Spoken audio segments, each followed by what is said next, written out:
If you read the Constitution, if anybody reads the Constitution, let me know. If you find the word Democrat or democracy within the Constitution one time, I'll give you my next check. Promise. Scouts honor. Mirror, mirror, mirror, looking in the mirror, devil on my shoulder, asking God to help me get my life right. Yeah. Gotta stay focused, call it social distance, can I get distracted? Yo, it's your boy Docents83. Hey, we back with another one. Hey, episode 3, More Life. Make sure you go subscribe, turn on the notifications on YouTube and Apple, Spotify, and all audio podcast platforms. Hey, today's guest, hey, he gonna bring you some knowledge. He gonna bring you some education. He might even change your thought and your views on whatever you was thinking. Because that's what education and knowledge do. I'm here right now with my man, Evergreen, G7 from the Bronx, drove here from New Jersey. My guy was in the Marine Corps with him. We went to boot camp together. That's how we met. Stayed connected. He got his purpose. He teaching. He's a teacher. Because I'm sure, you know, they always say that the student becomes a teacher. At some point, he was the student. And now, right now in his life form, he's had so much knowledge soaked into him because he did the work. He went out there and read. He went out there and purchased the books. He went out there and searched for the information. Now he becomes the teacher. It's beautiful. So without further ado, I'm gonna introduce you to my guy, my brother, Evergreen, G7. That's man. That's a powerful introduction. I like it. Yeah, I mean. That's a powerful introduction. I haven't had one. Usually I'm in my own little zone doing my own little introduction, so it feels kind of weird, you know what I mean, having somebody else like talk about you like you know what I mean? I don't look at it like I'm like some special guy, so having an introduction done for me like that is a blessing. You are special. You made yourself special. You know, when you have a talent, some people don't acknowledge that talent. Okay. You know what I mean? You have a talent, you have a gift. You found your purpose.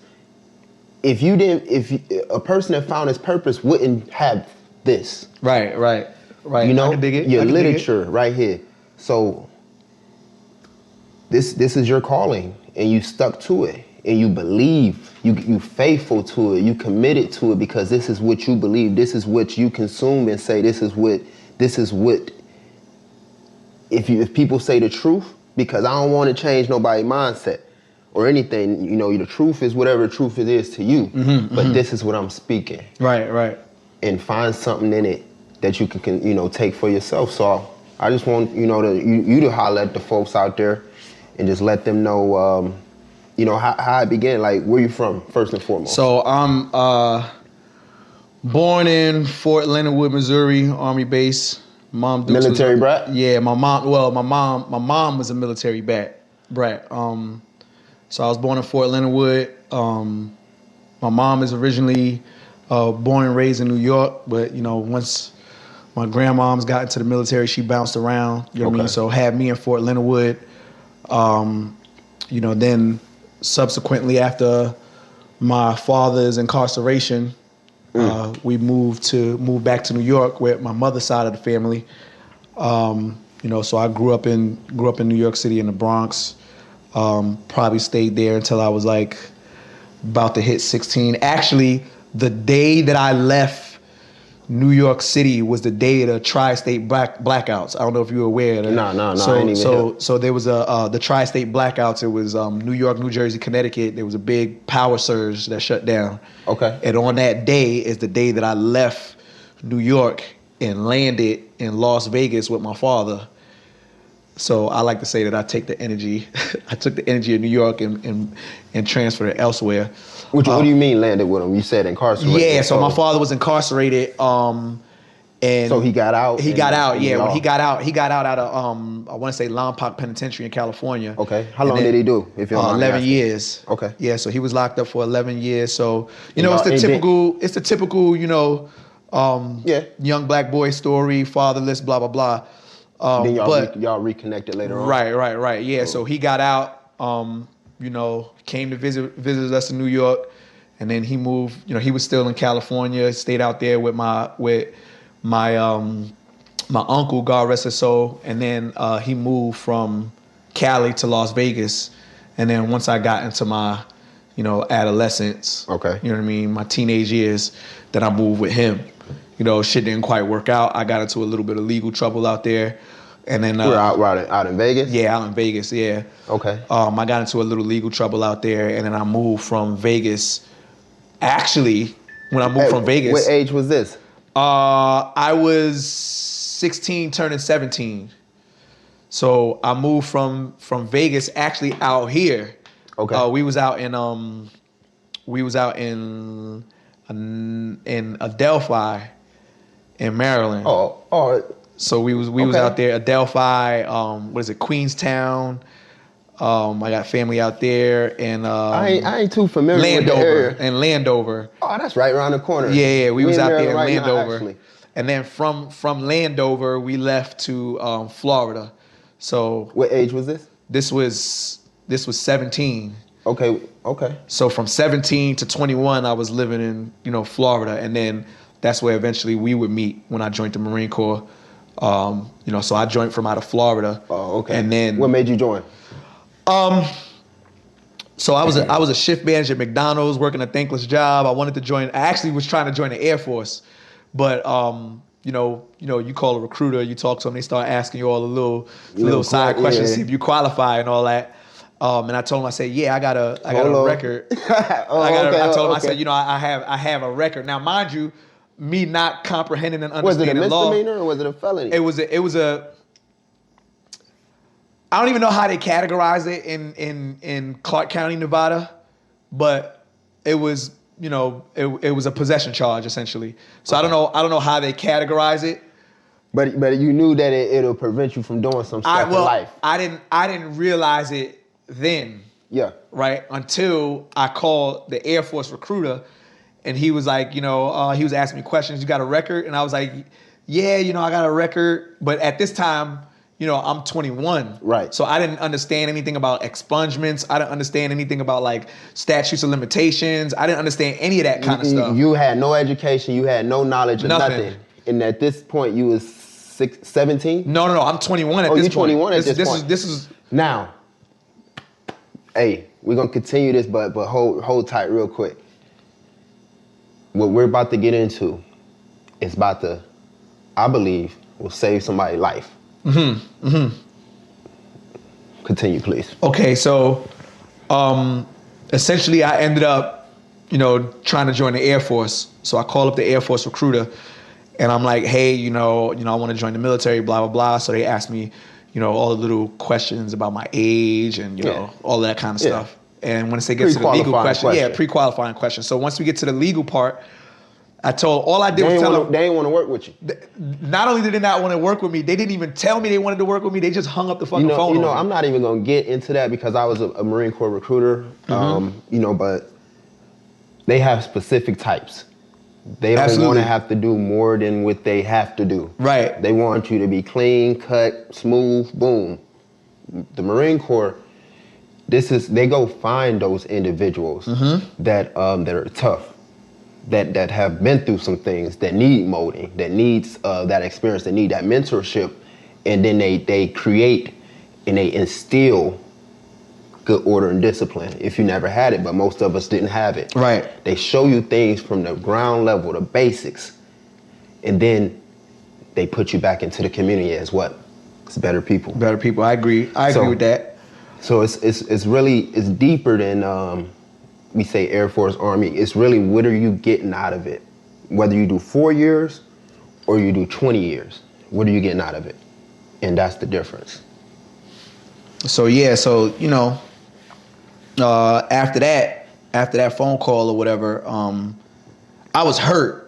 Because you really want to join the Air Force. Because I really want to join the Air Force. Like that's when my mom, I'm 21 years old. I'm sleeping on my mom's couch.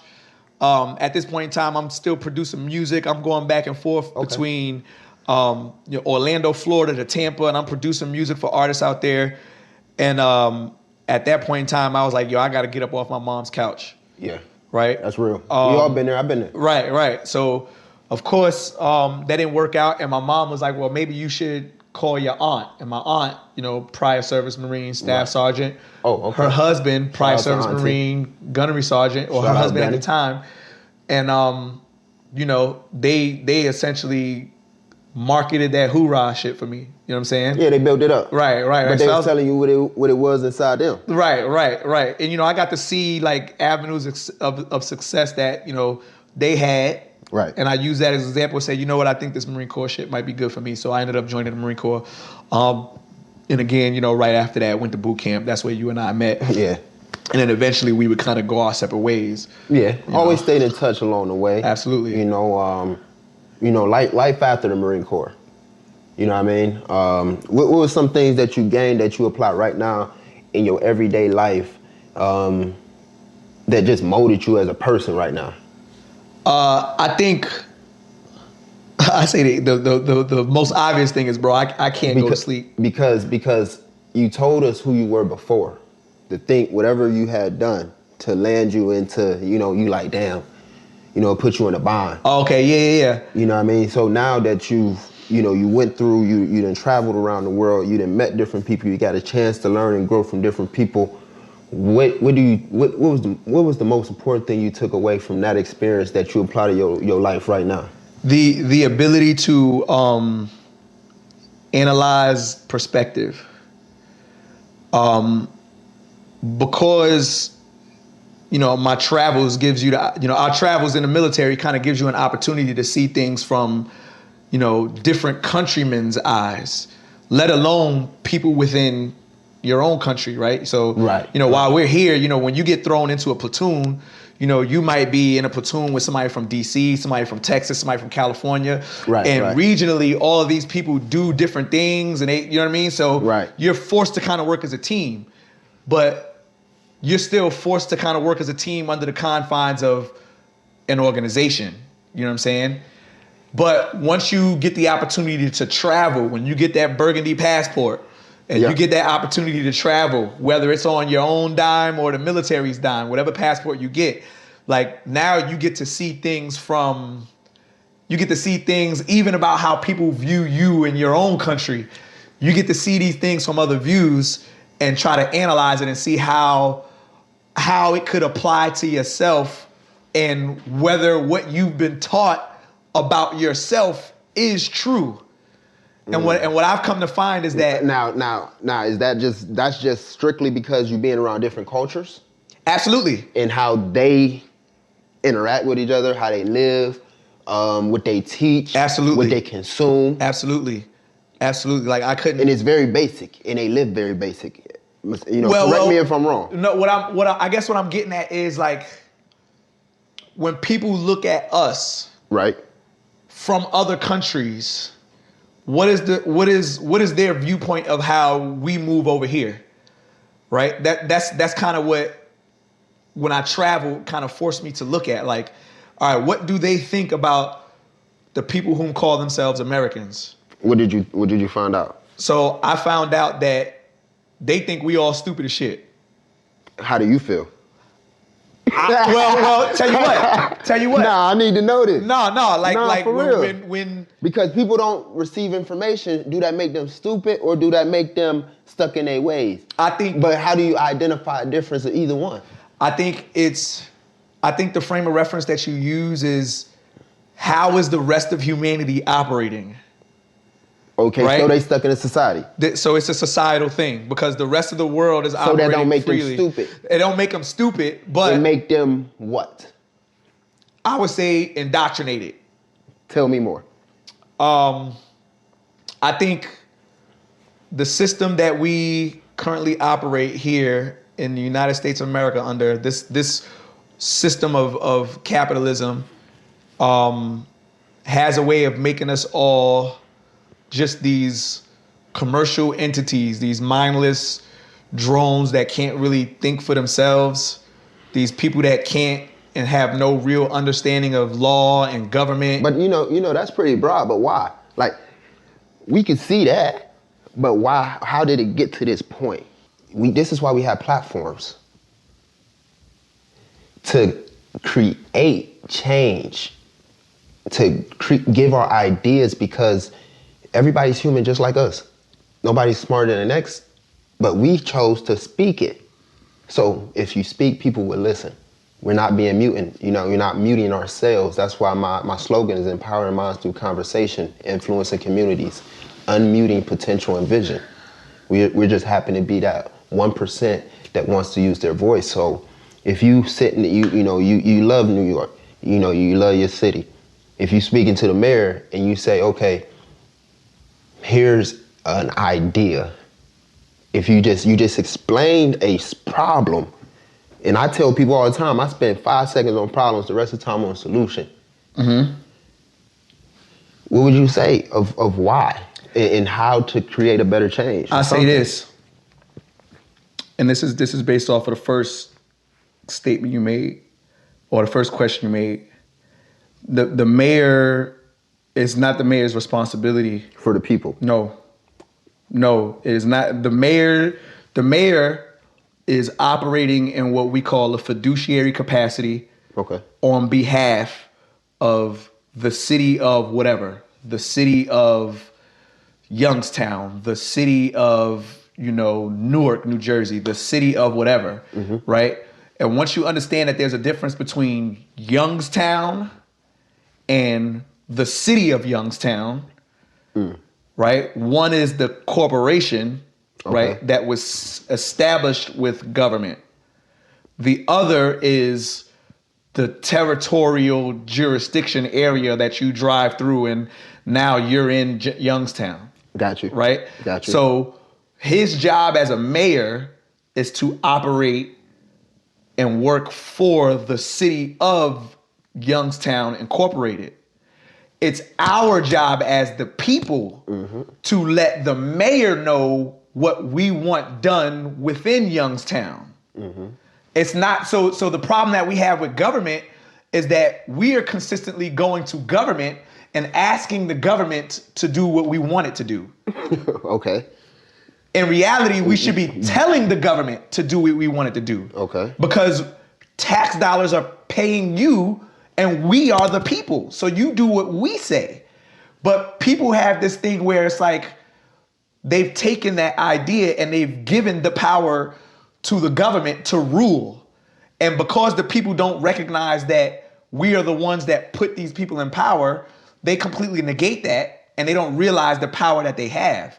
Now the people don't realize the power they have. Okay. So like if you look at like the hierarchy of, life, if you will, it's like God, and then it's man, and then it's government, and then it's citizens. The citizens are at the very bottom of the socioeconomic totem pole. Wouldn't the people and citizen be the same thing? No. So okay.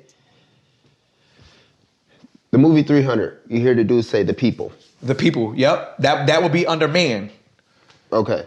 So what is the people? The people are you and I, flesh and blood. So what is the citizen? The citizens are the ones that are correctly working in the fields, picking the grains and all that. That's them working. At the bottom, being told what to do. If we want to put it into that type of sense. If you want to put it into that type of sense, yes. Okay. They're the ones So for people that try to comprehend. Right. They're the ones at the very bottom of said socioeconomic totem pole, and they can't discern where they should be at on a hierarchy status because they've been told over and over and over again, you're the citizen. You're the one at the bottom, and you're subject to the people, or in this case, you're subject to the man, and he does what you you do what he tells you to do. But with our current form of government, as a Republican form of government, we are the autonomous beings. So you say Republican form of government, but it's also Democratic. Absolutely not. Tell me more. Why not? So I challenge you, and I challenge everybody that's watching. Go and pull up a copy of the Constitution Constitution of the United States of America. Pull up a copy. Read that thing front to back. We know that this document is a document that we use that governs our rules, regulations, and all the things that we do, right? So that should tell us what type of government that we have, right? Shouldn't it? If you read the Constitution, if anybody reads the Constitution, let me know. If you find the word Democrat or democracy within the Constitution one time, I'll give you my next check. Promise. Scouts honor. Scouts honor. That's deep. So you stand on that. So you have this idea that we are operating under a democracy because that's what they told you. But they also told you that we're operating under the Constitution of the United States of America. But most people don't even know that that document has been dissolved. So when we look at, when you and I swore our oath, right? When we served in the military, we swore our oath to support and defend what? The Constitution of the United States Now. of America. No. No? The Constitution of the United States. It did say that. It didn't say the United States of America. It just said the Constitution of the United So States. the question you got to ask yourself is, what's the difference between the United States and the United States of America? They're two different things.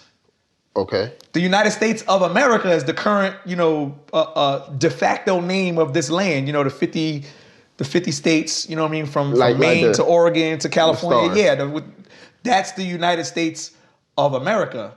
But the United States has been deemed to be a federal corporation.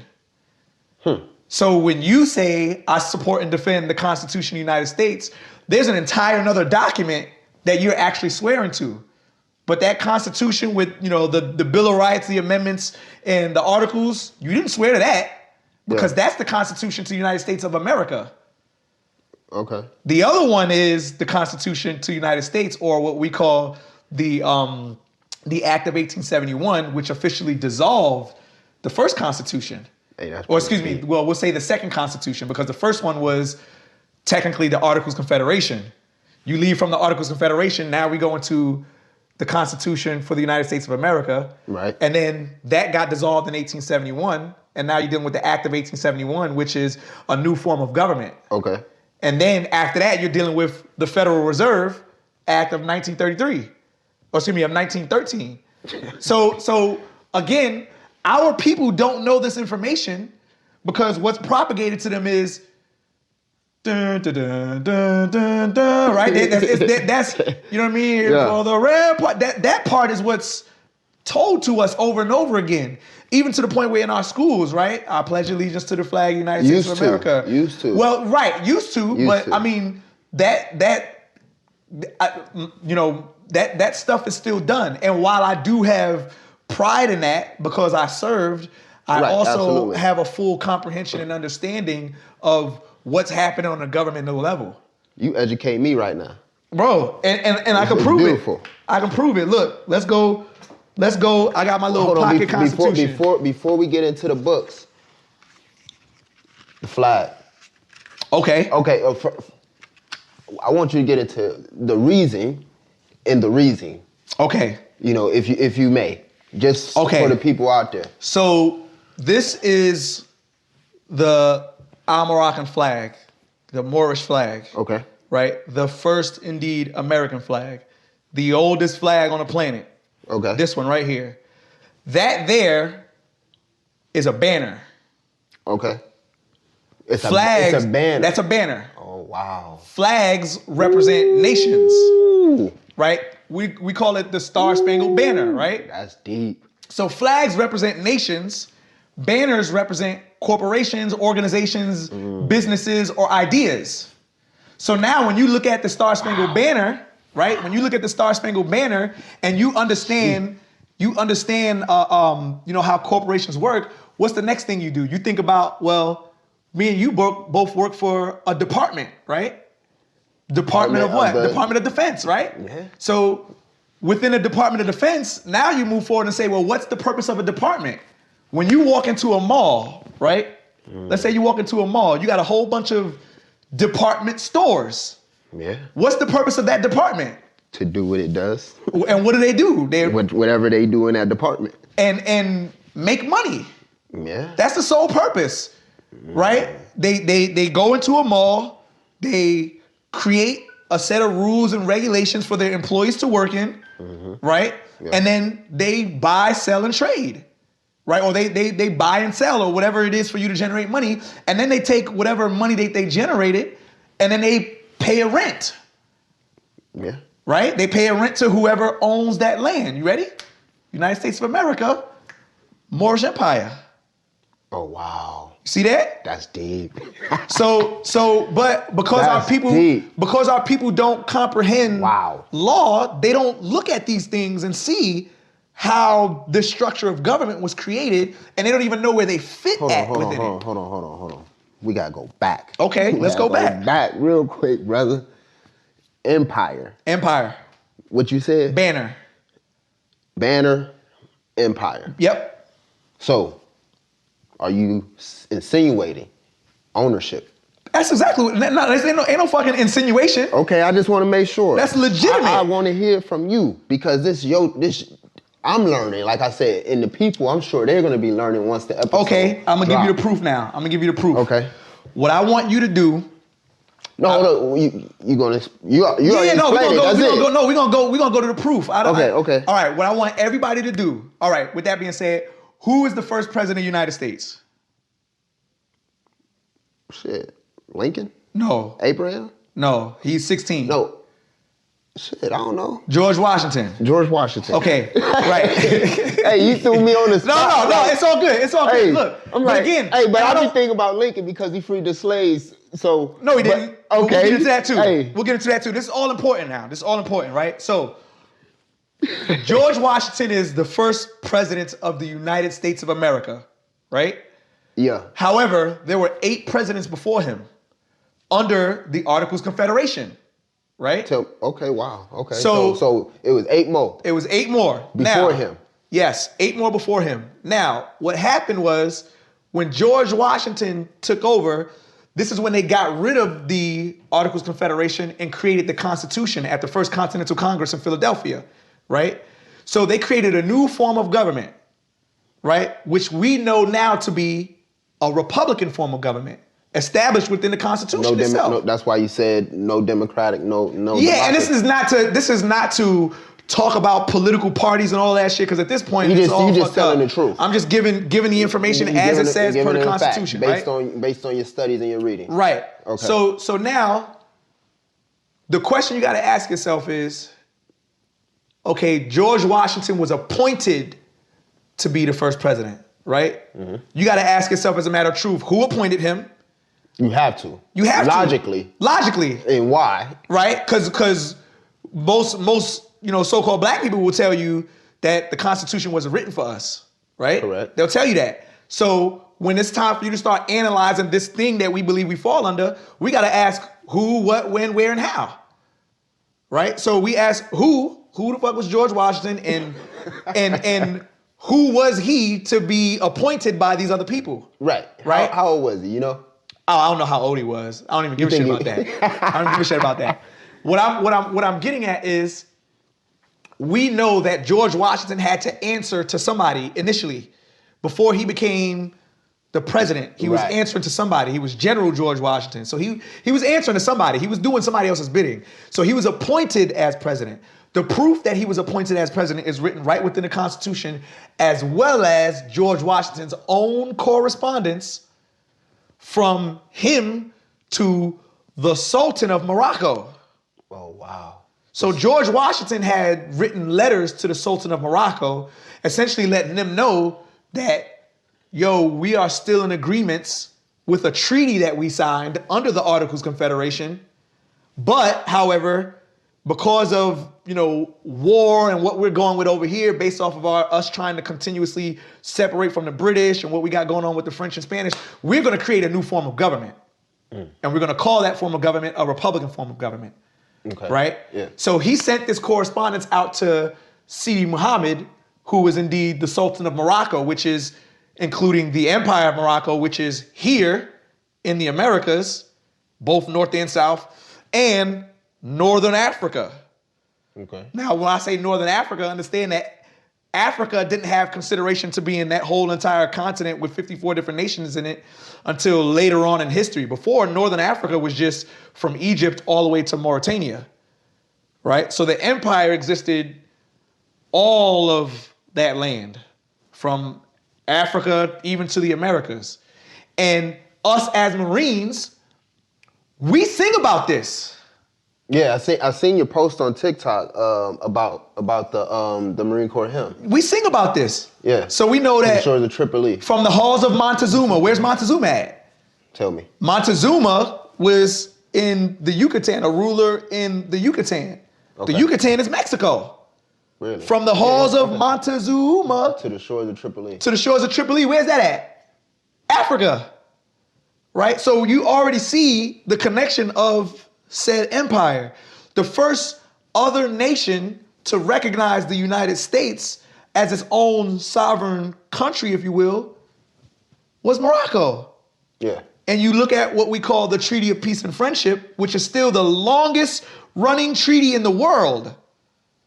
Right now. Right now. Okay. The Treaty of Peace and Friendship, signed in 1786, ratified in 1787. What does that do for? Got you. It's a business agreement. Okay. It's a business agreement for the people that left rule of Britain, that moved over here and colonized these areas. It's a business agreement for them to operate here under the ownership of the people that had the land. Now. Okay. I'm gonna say that question. So now you see that we have all of these subsequent departments, Department of Agriculture, that later on came Department of Agriculture, right. Department of Defense, Department of Health, They created business. They created businesses. On the land. Right. The people, so they could operate on the land. Right. So this isn't even... You got it. So it's just land. All of this land belonged to an empire, still belongs to an empire. But the problem is the people that were a part of said empire don't know that this land is theirs. Right. They don't know, and those people that I'm talking about are you and I, the dark skinned. Oh, everybody. People. They don't know. Because if we have to do the math, right? It was people here. Absolutely. But it wasn't the population that we have right now that has been caught up in society to the point where it's impossible to even learn them that these are things that's for you. Thus, the Industrial Revolution. Okay. Right? When you look at the Industrial Revolution, what do you have? You have all of these different nations that want to leave from Europe, leave from Africa, leave from Asia, and come over here to what they call the land of milk and honey, right? The land of prosperity, the American dream, white picket fences and all of that stuff. So they all came over here leaving their individual nations to reap all the benefits of business over here. Because we opened the floodgates and allowed them through immigration, which is fine. Okay. Right? Because this is land and we all should have the ability to move about freely. When I said before travel, that's what we're meant to do is travel. Right. And see the world and see what different... but then the business part of it came in. Right. And that's where we're at right now. Right. That's where we're living in right now. Right. And we're seeing how much it's consuming. It's a difference of... All business is business at the end of the day. But we're talking about something different. You know what I mean? Like, this is my business. This is my brand. And what I'm putting out to people, they're receiving it and they're supporting my brand. And then you have businesses that strangle. That's how I want to put it. They strangle. They just, it's almost suffocating. Now, you said something that triggered my brain a little bit. You said, this is your brand, right? What was the brand that the United States used to make all their money? People. Specifically, I think that's pretty simple. Specifically who, though? The people they call initially Negroes, blacks, and coloreds. Okay, we gonna get into that. We gonna hold that, but get into the flag. Okay. It's the first flag. Very first one. Around the world, I don't see it often. You're the first person I've seen it. I've probably seen it, but just didn't you're the first person I've seen really represent it. So that means something to you. Where do you see this at in different regions, and why are they so represented? Like, they represent it so well. Okay, so because that's what I really want, because people out, this is educational. This is knowledge. This is free. You feel me? It comes at no expense. This is just us talking to you guys. And you might go explore. Your mind can be unlocked and unchanneled so many different ways, but you're conformed. You wake up and see the same thing every day, so that means your mind is locked, and it's locked right where you're at. So when new things or new conversations come about based on people going out and finding this information to bring it to you, you have no choice but to receive it because you can't close your ears. You know, like it's impossible. You know, but for those out there that's looking for more, searching for more, because if you look outside right now in this big world, you gotta understand there's more. Got to. You feel me? So, in what regions and why? You know, why the flag? Okay. You know, how, you know, just like what happened, like how it started. Because it's the first flag. It's the first. So you will see this flag in what we call the Kingdom of Morocco, right? Which is on the African continent. Okay. Right? However, the empire existed between here and Africa, right? Between both lands. Realistically, you know, I'm not going to go so far back as to Pangea because it's really hard to try to piece it together and put people and all that stuff. So I'm not doing all of that. I wouldn't make that claim for something that I don't have legitimate evidence for. Yeah. But understand that the empires existed here. The kingdom, as we know it today, stands in Morocco proper, right? Or that not proper, but Morocco, the kingdom in Africa. So you will see a lot of quote unquote Arab people flying this flag to represent their country. However, when you're dealing with empires and nations, there's consideration for it over here, right? So a lot of people just don't know it because, again, the business model is to, you know, make a commodity of the people and hide away what we call nationality, right? And all of that part of it on the business side is directly connected. You know, every single person on the face of God's green earth has a nationality. Yeah. Right? Like the Chinese people come from China, Korean people come from Korea, et cetera, et cetera. You can keep going down 195 nations. But unfortunately, the only people that don't, you know, raise their hand up high for a nation, for their nationality, because they've been usurped from the land and they don't understand government, are the ones that call themselves black people, Negroes, blacks, and coloreds. Okay. They look at that flag or that banner, excuse me, and they say, I'm an American. And rightfully so, but you're pointing at the wrong place, right? If you're an American and you point at that one, then you talk about what? I'm a citizen. Correct. Right? Which means what? You fall down at the bottom of the socioeconomic totem pole of business. Wow. But if you're talking about nationality, which all people have, Jamaicans, Haitians, Dominicans, Puerto Ricans, Cubans, Panamanians, etc. You go all the way across the world. What would you call us? Moors. Okay. Why? So the other people couldn't be Moors? They could be, but they've separated from the empire and created their own separate nations. Their nationality. Right. This is. You see. So this is about empire stuff. And all of the nations of the world, because it was an agreement between this and a new business that was being created from a bunch of people that left here. Well, no, these people over here, the Europeans that were operating in Great Britain, right, for Great Britain, right, for the British government. Gotcha. They were operating here under colonial powers. There was no agreement going on because the sultans didn't quite comprehend what was going on because they're, 3,000, nautical miles away or whatever. So once they got wind, oh shit, these people are going over there and dealing with commerce with our people. Now these guys step up and say, hey, what are you guys doing over there to our people? Who are these people? The Kingdom of Morocco. Right now, today. Who are these people there? Right now. Right now, that's in Morocco, the country Morocco in Africa, whom even even Barack Obama, even Trump, even, your senators, they all are aware of this. The people ain't. The people, the citizens. There you go. The citizens ain't aware. The citizen ain't aware. Because the citizens were told what?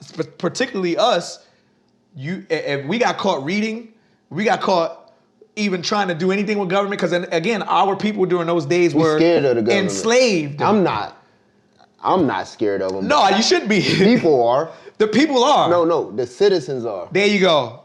But the citizens don't know that they should be the people. Correct. Right. So the people have voices. Right. the people say what they want to be done. Right. But now they become citizens, the bottom of the totem pole, and now they just exist. And they become subject to the jurisdiction thereof. The policies and the procedures. Bingo. And they ain't doing nothing wrong. And they ain't doing nothing wrong. They're doing exactly what wrong. They are told. But they still got a circle around them, a stronghold on them. And don't know. But then you got people that live free that don't even think about it because they like, I'm just living. Just leave me peace. And you know what people do that? The people that immigrate from not just here. I'm talking about people that immigrate from all other nations. The first thing these people do when they come from other nations, the very first thing they do is they figure out, okay, what are the rules and regulations as to what's going on over here in these lands so that I can figure out how I should operate. Correct. Without breaking any laws. Because they don't be living by the things that, the citizens here live by. Right. They don't know. All right, for example, let's say... They just see stuff and say, I'm going to just stay away from it. We don't deal with those customs. We don't deal with that culturally. We don't do that anyway, so we got to just do our own thing. So, for example, from where they came from, their nation. Let's say a Chinese national, somebody who's Chinese. That's why they have so much shit going on. Right. Let's say somebody that's Chinese moves over from China and comes here, right? They don't quite right away understand the Republican form of government because they live from communism. But the first thing they do is they figure out, okay, how is it that I should be operating over here so that I don't find myself behind bars, but still reaping the benefits of coming over here in the first place. Right. There was a whole reason I was coming over here. So the first thing they do is, what are the rules? For example, right? When I grew up, I played the fuck out of Mortal Kombat. Right? Yeah, okay. I played Mortal Kombat, right? I did too. So I was a beast at Mortal Kombat. The blood code. Right. So I was ABACABB. Right. Right. So I played the fuck out of Mortal Kombat. If somebody was to say, "Yo, let's go play Madden," I'm like, I don't want to play Madden, right? But then they say, you know what? If you come over here and play Madden, you can get good at it. So what's the first thing you would do? You might take that into consideration and be like, okay, the first question you should ask yourself is, what does the A button do? What does the B button do? What does R1 and R2 do, right? That is synonymous with a Chinese national or a Japanese national or anybody from any nation coming over here to the Americas trying to figure out what are the rules and regulations to this game and how do I operate, right? Because it's a business. Because they know they're coming over here for the purpose of business. Because that's what it was built on, business. Right. So they're trying to figure out how to operate, but they're thinking as the people. They're thinking as the people, right. That's deep. They're thinking as the people. They're operating that way. Right. Now, the difference is, now watch this. When you play Mortal Kombat, you might pick Scorpion, right? You might pick Scorpion. Yeah. You aren't Scorpion, though. Nah, just playing as him. You're playing as him, right? Right. Now imagine if Scorpion started complaining that you weren't using him right. Okay, that's deep, but tell me some more. Okay. That's what the citizens are currently doing right now. Say it again. All right, so you come here as, when we talk that hierarchical government, right? We talk about God, we talk about man, then we talk about government, then we talk about citizens, right? Right. They're complaining. The citizens are down here complaining about how they're being controlled. Does that make sense? The citizens are complaining about how they're being controlled. It's like, no, they are. Yo, I see it every day on social media. They're complaining about things that's inside their control, but they're complaining about it because they're not doing nothing about it. Nothing. Guess what I'm gonna back it up with? Literature. I've been in school for 4 years. So, but before that, when I tried to do some business, the business it didn't work out because I wasn't prepared for that opportunity. Right. But what I know now, after spending, they talk about the 10,000 hours, 4 years. It's not a long time. I can't wait to see what the next 4 are gonna be. Right. That's how my brain is. That's how I program my own shit. I put data into it. You want to talk about AI? I'm putting my own into my own brain. Right. And I sit down with you, and I'm putting it into my brain. the light people, we talked about the light people around you, right? So once you prepare to go through the next door and the next travels, you unlock more of your brain. So the only way to actually change that is allowing information to enter. But people's brains be locked. Right. Why is it so hard for people to just, ain't nobody telling you what to do.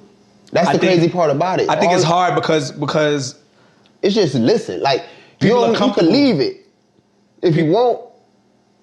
People are comfortable. Right. Right. And they fear to change. And I was one of those. And it's really that simple. Like I can't. That's a lot of people. I can't. You know, I wish I can explain that there's some deeper meaning to why people don't strive to do something different, but they're afraid to change. And don't get me wrong, like I'm not gonna sit here and act like that I'm this fucking high and mighty dude, right? Correct. I fear change too. You know, at a different level though. Like you fear change, but you say I'm a step off that ledge, right, and let it and see what happens. Right. That's a difference. You're willing, you fear it, but the thing that changed you prior to where you are now, you didn't know what it was. Now watch this. The fear goes away. The fear of not doing something goes away when you got two things. One, the knowledge and education of some shit. Absolutely. And two, an example of how that knowledge and education work with somebody else. Right. Right? So when you have those two things, you're like, shit, this don't seem so scary. It might seem daunting to walk out and do it, but you know its ramifications. You're prepared. Right. So, you know. That's why you got to go out and educate yourself and self-educate yourself like we was talking about with the books. Right. You know, all this information that we've been given, that Evergreen been given, man, it comes from a place. You know, it comes from, you know, we talk about the first flag, a banner, flag. It had to start from some place, and when you go look beyond you, you're going to start finding some things about you that can help you, that can benefit you. So don't be closed-minded. You feel me? You know, he got some literature right here. So we gonna start with, you know, because we just want to get the facts and the findings. You know, we never just want to tell you something and then, you know, you go believe it.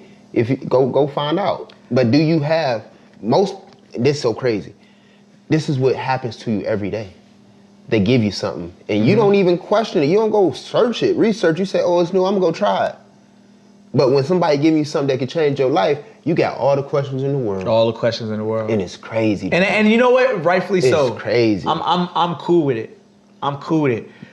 It don't bother me. I've put it to a point where I don't even tell people that this information could change your life. I just give you the information and you keep moving. And I just keep moving, right? Because if I tell you that it'll change your life, now you start asking, and I want you to ask questions. No. They hear it and naturally, because they've been consumed by so much, they shy away from it and it makes them uncomfortable. I had one of my mans on deployment. And they just go. They just try to get away from you as fast as possible, but you're not telling them nothing wrong. You're actually just giving them information. That's it. But they're controlled by society, and that's why I say people always try something new, but when it's information that can help them, they shy away from it, depending on where they're at in their life, because some people be yearning out for help. You know, but in order to get help, you gotta help yourself. You know, the information is here. I could talk to you all day, but if you're not consuming it, if you're not applying it, if you're not using it, it really doesn't matter. Right. But you have it. You might use it 5 years down the line. That was me. I joined the Marine Corps at 24. I went through all type of shit before I said I'm joining the Marine Corps to change my life, and now I met people along the way, along my journey, and now I'm here where I'm at right now, sitting down with you, and we doing this. So for anybody that's out there, you know, opportunity always presents itself. You have to be willing to go out and be hungry and consume it inside your body and actually use it. Don't just think it, I see people, they fighting against time. That's tough. They fight, if they 29 years old and we telling them this right now, they hurt by it. It's hurting, as we talking, it's punching them. It's like, it hurt. And then they try to go apply, right? Then they get frustrated because they want to see change, but things are still affecting them. And that's when you see the motherfuckers that be talking about, man, if I would have did this when I was this age, if I did this when I was that age. You know why? Because they had to get to that point in their life. But what we doing is actually, I tell people all the time, with information, we're saving you from getting punched right in your nose. Literally. If you're gonna take a punch, somebody can give you some information, then when the punch comes, it hits you and it slide off your face. You felt it, but it's like, oh yeah, you thought you had me. People don't receive information, they get punched right in their face. And when you get punched right in your nose, your eyes start watering, you can't see nothing, your eyes swell up, you messed up for a whole month. You feel me? That's the difference of just getting a little bruise. That's what information, that's how I try to break things down Barney style for people, because they don't consume this. And it's very simple. We overcomplicate life. Yeah, you just need to operate in your space. The land is what? Yours. Operate in it. I'm glad you said that word land. We're gonna get into that too. So now watch this. This is the Constitution of the United States of America, right? Watch. Now watch. We can see right away, we the people of the United States, comma, right? Not of America. Not of America, right? Now, what does a comma do when you're writing a sentence out? It shows a break. A break, okay, what else? A breath, and that you're about to introduce something. Something new, right? Right. It also separates things. It's separating something, it's about to tell a story to a part of something. Okay, cool, right. So we the people of the United States, comma, in order to form a more perfect union, comma, establish justice, comma, ensure domestic tranquility, comma, provide for the common defense, comma, promote the general welfare, comma, and secure the blessings of liberty to ourselves and our posterity, comma, do ordain and establish this Constitution for the United States of America. Man, I got something to say. Man. So you see the difference right away? Yes. And this is, now mind you. Now, ordain. Ordain. That word ordain. I don't even want to touch it to keep it a stat. Hey, you know where I'm going with it. I know exactly where you're going. I only heard that word only in one place. Where you heard it at? You know where it's at. Where you heard it at? Church. So do ordain and establish this Constitution for the United States of America, right? Yeah. Right? So now, I'm gonna fast forward to one of my favorite articles in here, which gives credence to this here in America. Okay. Right?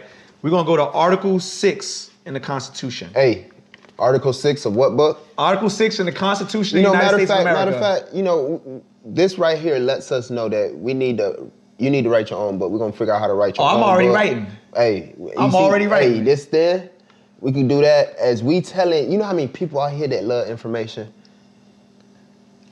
Now, we're gonna support my brother, because that's what we're doing. He's giving you information that can change your life, no matter where you're at right now. And supporting is free, just like he's giving you free information. And right now, we're just, we go outside and do our thing. You can, the newspaper era, we in the social media era, supporting them. Just go by, follow them on Instagram, at Evergreen _G7. All right, so now we're gonna go to Article 6, right? So understand that the Constitution of America, the United States of America, was dealt with officially operating in 1789. Yeah. Right?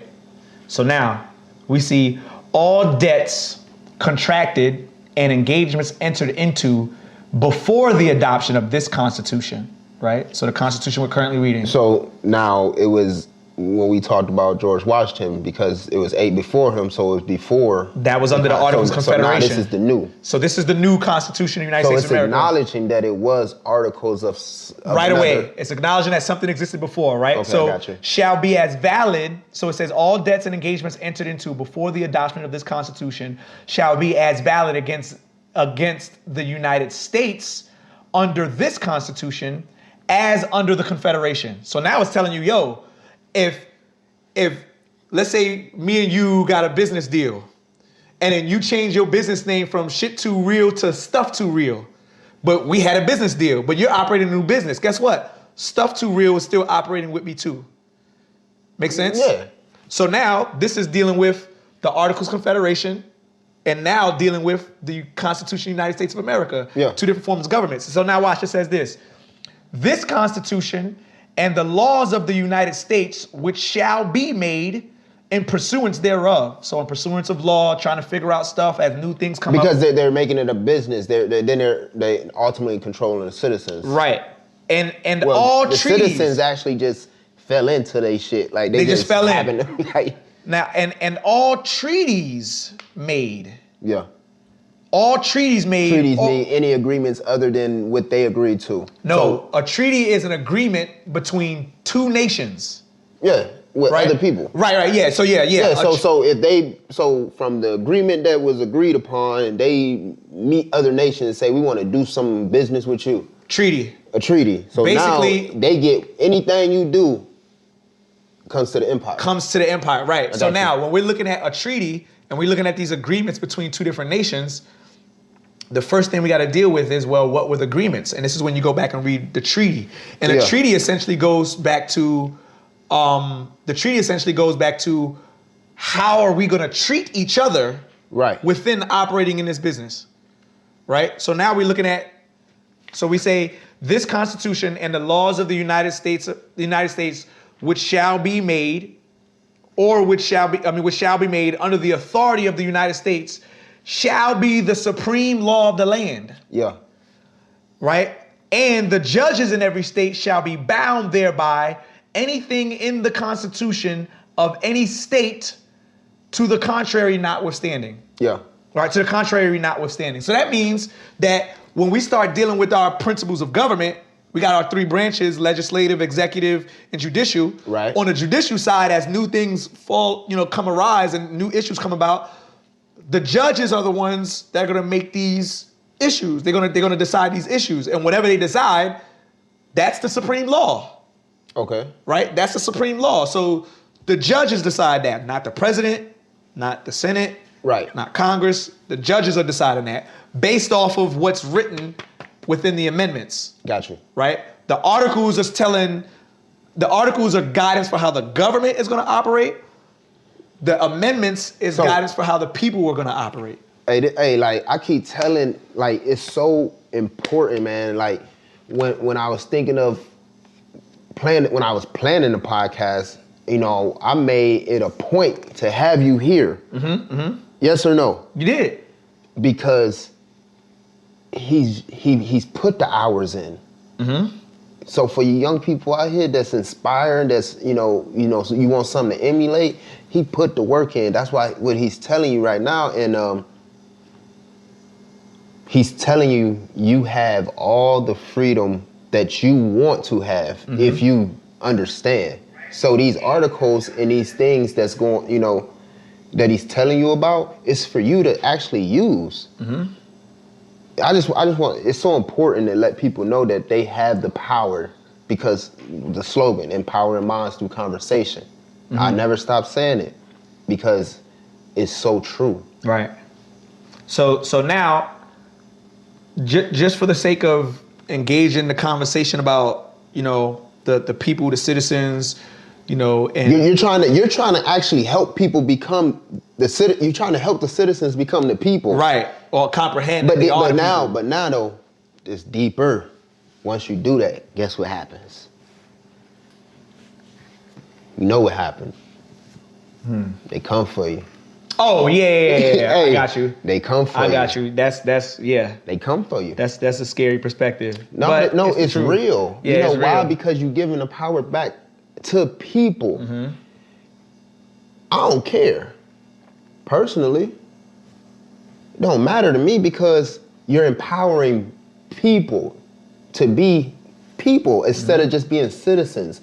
And that means so much more to everything, because you prosper so much more. Life becomes so much more. Citizens aren't competing with each other as much. They're not doing the things that they're not cutthroat, because they have a whole understanding that it's opportunity. So all they want is to bring peace as people. But citizens, They at the bottom, right? That's what you said. Guess what it is? A dog eat dog world. So they edit every day. But you gotta free yourself from that. And once you separate yourself from it, you gotta start educating yourself with it. And then at that point you find your peace. You start growing more, then you're able to do what my man's is doing right now. He's educating, based on how long you been at this? How long have you been educating yourself? I would say legitimately since 2015. 2016 is when things started making sense. Right. So that's what I think the Marine Corps for, right? Because the Marine Corps helped. It separated you from your norm. Yeah, the Marine Corps helped me put some pieces together. Yeah. Right. Some pieces that if I wouldn't have traveled and got the opportunity to see the world, I wouldn't have this perspective to even look at government, look at law. Right. You know what I'm saying? So, I would say since 2016, as far as where I think I had some full understanding of, the hierarchy of government, if you will, right. I would say about 2.5 years ago. About 2-3 years ago. From 2.5 years ago, you took your message to the TikTok platform. Right. And from that point, you start off with 0 followers. 0. You had to, because you had to go and create an account, right? Right. You know what I mean? You had to go create an account. So from that point, you had 0 followers to now. You have 57. Like 57, something like that. 57,000 with over how many likes on the joint? Honestly, I don't even look at that. That's crazy. I don't even You don't look at even that. care about it. The only reason I know that I'm at like 57K or whatever. Because I told you? No, well, not because you told me, but because when you open up the app, as soon as you open up and you at your profile, it's right there. It's right. So and I think it's like there with the likes, but again, like, I don't look at that. I think it's over 200,000 likes. Something like that. Sure. It's crazy. Whatever you say, boss. Hey, I don't make sure even y'all look go at that. follow him on TikTok, man, my man. Hey, he giving it same information on there. You know Same. what I mean? Same game. People get upset at you a lot. Yeah, they get like his comments, people they just be mad. What they be mad for? I think it's because it's like a cognitive dissonance issue, right? They What? Cognitive dissonance. It's like, okay. It's like when you know in your heart of heart something is wrong, but you do everything in your power to try to justify why you're doing it, right? Like for example, right? We all know the system of like slavery is wrong, right? Right? Like the system of brutalizing people. But the way they enter cognitive dissonance is to say, we're not enslaving people. We're enslaving property, right? So therefore it justifies the action now. So they saying they own it, it's property, they can do whatever they want. Right, or like you see a chick in the club and you're like, ooh, she got a big old ass, and you smack her on the ass, and you say, oh, I smacked on the ass because she got a big ass, and that's what you do to big asses. You're like, no, you just disrespected somebody, right? Absolutely. So that's cognitive dissonance, right? Yeah. So now, the reason people get mad at me is because when I put this information out, or I do my best to try to do it as nicely and Socratically as possible, but you're not saying anything wrong, so how could it not be nice? Because the people, or why would people take it and not be nice? Because the people are not the people, the citizens. Okay, gotcha. Yeah, the citizens. Hey, I'm never calling people again. Right. I'm calling them citizens. So the citizens are stuck in the propaganda. The citizens are stuck in the propaganda mind state where, through repetition, they've been told the same thing over and over and over again about who they are. And they question you, but they haven't even looked far as back as what they've been taught to even understand that it's something different. Like, for example, if I was to tell the people, the citizens, we're gonna keep it funky. Man. If I was to tell you, yo, you aren't black, right?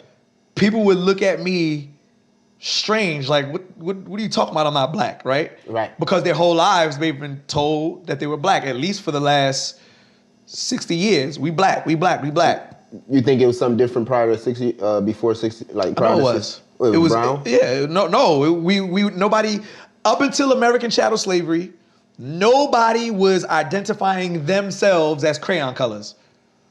What year was this? if you look at when slavery started, if you want to start from 1619 until now, we talk about American chattel slavery from 1619 and now. If you want to go back to 1492 when Columbus sailed the ocean blue, people were not calling themselves black or Negroes. Somebody was calling them that. Somebody else was calling them that. I got you. Right? So if you told me your name was John, and I walked up to you and be like, yo, what's up? Hey, What's you up, seem like a Mark? swell guy. You seem like a swell guy. Let's go out for some drinks. Like, all right. You be like, what's your name? Like, oh, I'm Evergreen. What's your name? Like, oh, I'm John. I'm like, all right, Mark. Right. Let's go kick it outside. You're going to be looking at me like, why the fuck is you calling me Mark? Right. Right? Why are you calling me Mark? But you still going to want to go kick it with me for the drinks? Right? But then what happens? The moment that we out and we chilling, and I call you Mark again, you're like, man, this motherfucker keep calling me Mark. I told him my name is John, right? The moment you say, you try to correct that, say, yo, man, my name is Mark. Why you keep calling me John? What happens? They pull that pistol out in your face, right? And they say, nah, you're John. You're who I said you You're who are. I said you are. Right. Right? Mm-hmm. So now we look at this system of government and we know that there were people already over here in the Americas. Right. So Prior to, there were people already over here agreement. operating. Even if you go with the idea of the transatlantic slavery and people being brought to the Americas from Africa, they were people too, but they got labeled as Negroes. They got labeled as black. Right. So on the front end, when I'm telling people, yo, you're not black, what I'm actually trying to expose is the fact that somebody else told you that this is who you are and you just accepted it. Right? You just accepted it not knowing that you actually have a rich history, whether it's from here to China to Russia to wherever. Your people have a rich history. because this land was for business operating sakes. Not for that sake, it became that. It was all land is for people to live on and dwell on. Yeah. But again, But once they did the agreement the agreement is there, right? to operate on, But at the same time, they had already started calling people Negroes.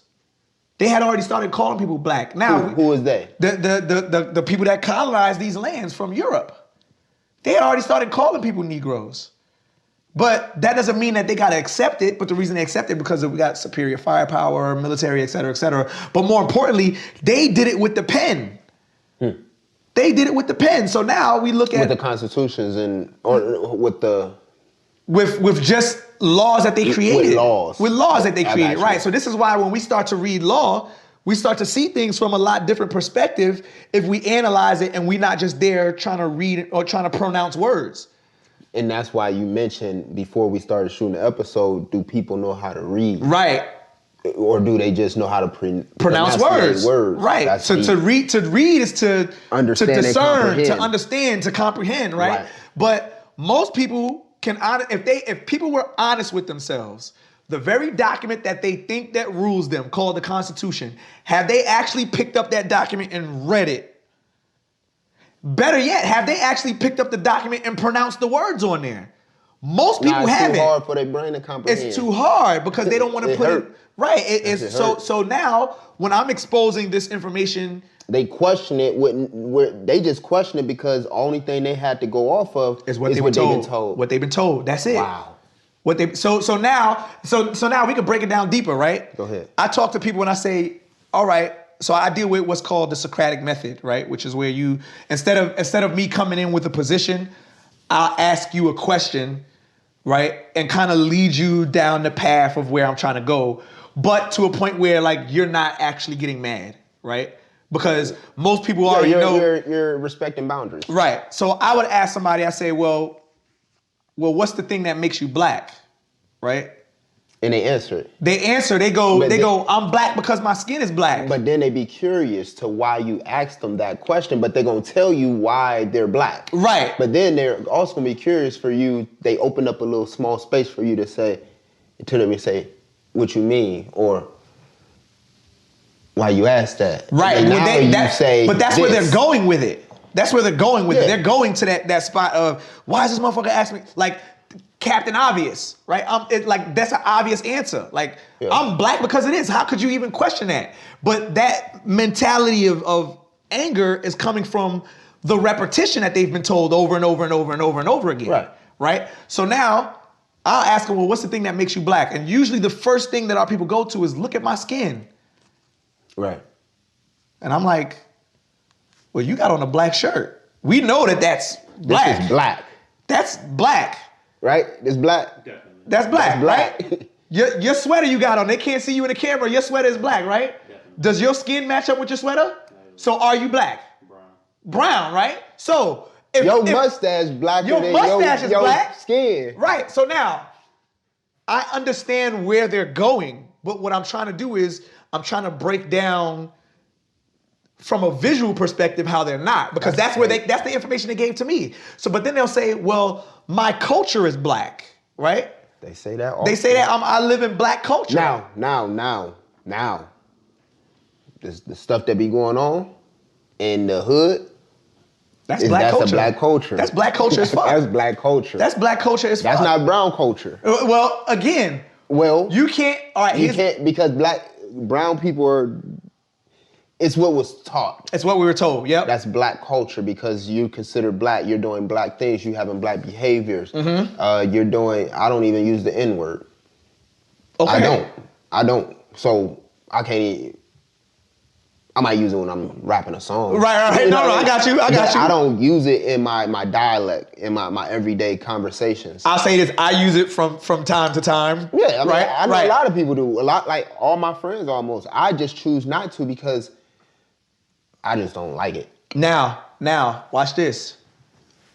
When you take the word, because we were called Negro, we were called black, we were called colored people, people of color, Right. and now our people are branding themselves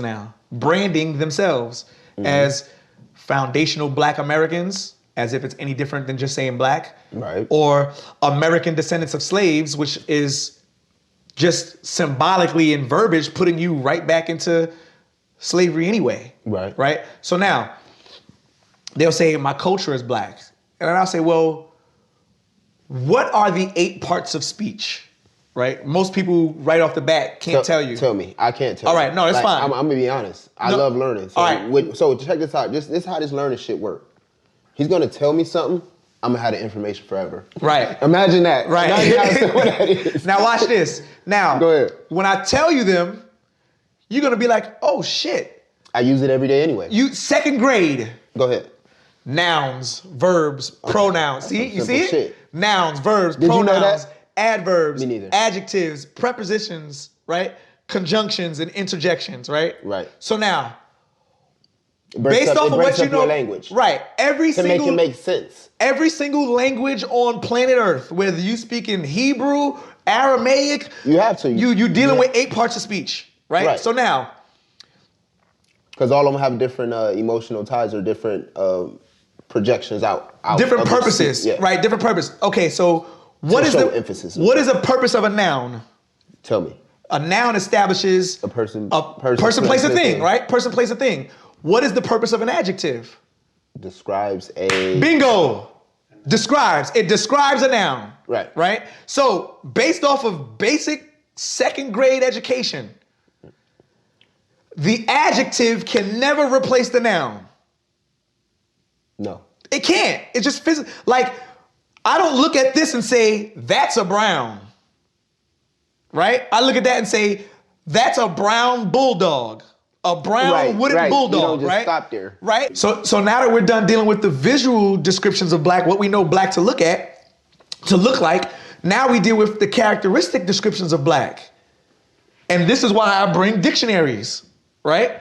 All right, so what I have here is an unabridged dictionary, right? Yep. We use an unabridged dictionary because it's not abridged. It's not like, it's the most complete of its class, right? It gives you the etymology breakdown of words, right? It gives you its origin, where the language comes from. Dictionary. Big ass dictionary, right?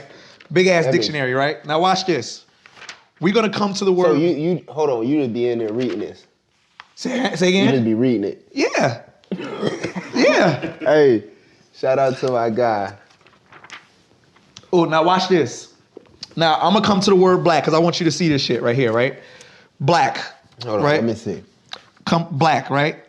we see when you see a forward slash and a forward slash, that's letting you know how the word is pronounced. I got you. And then you see this little Adjective. 3-letter adjective, ADJ, right? Yeah. So that's automatically letting you know what part of speech the word is in when it was originally used. Right.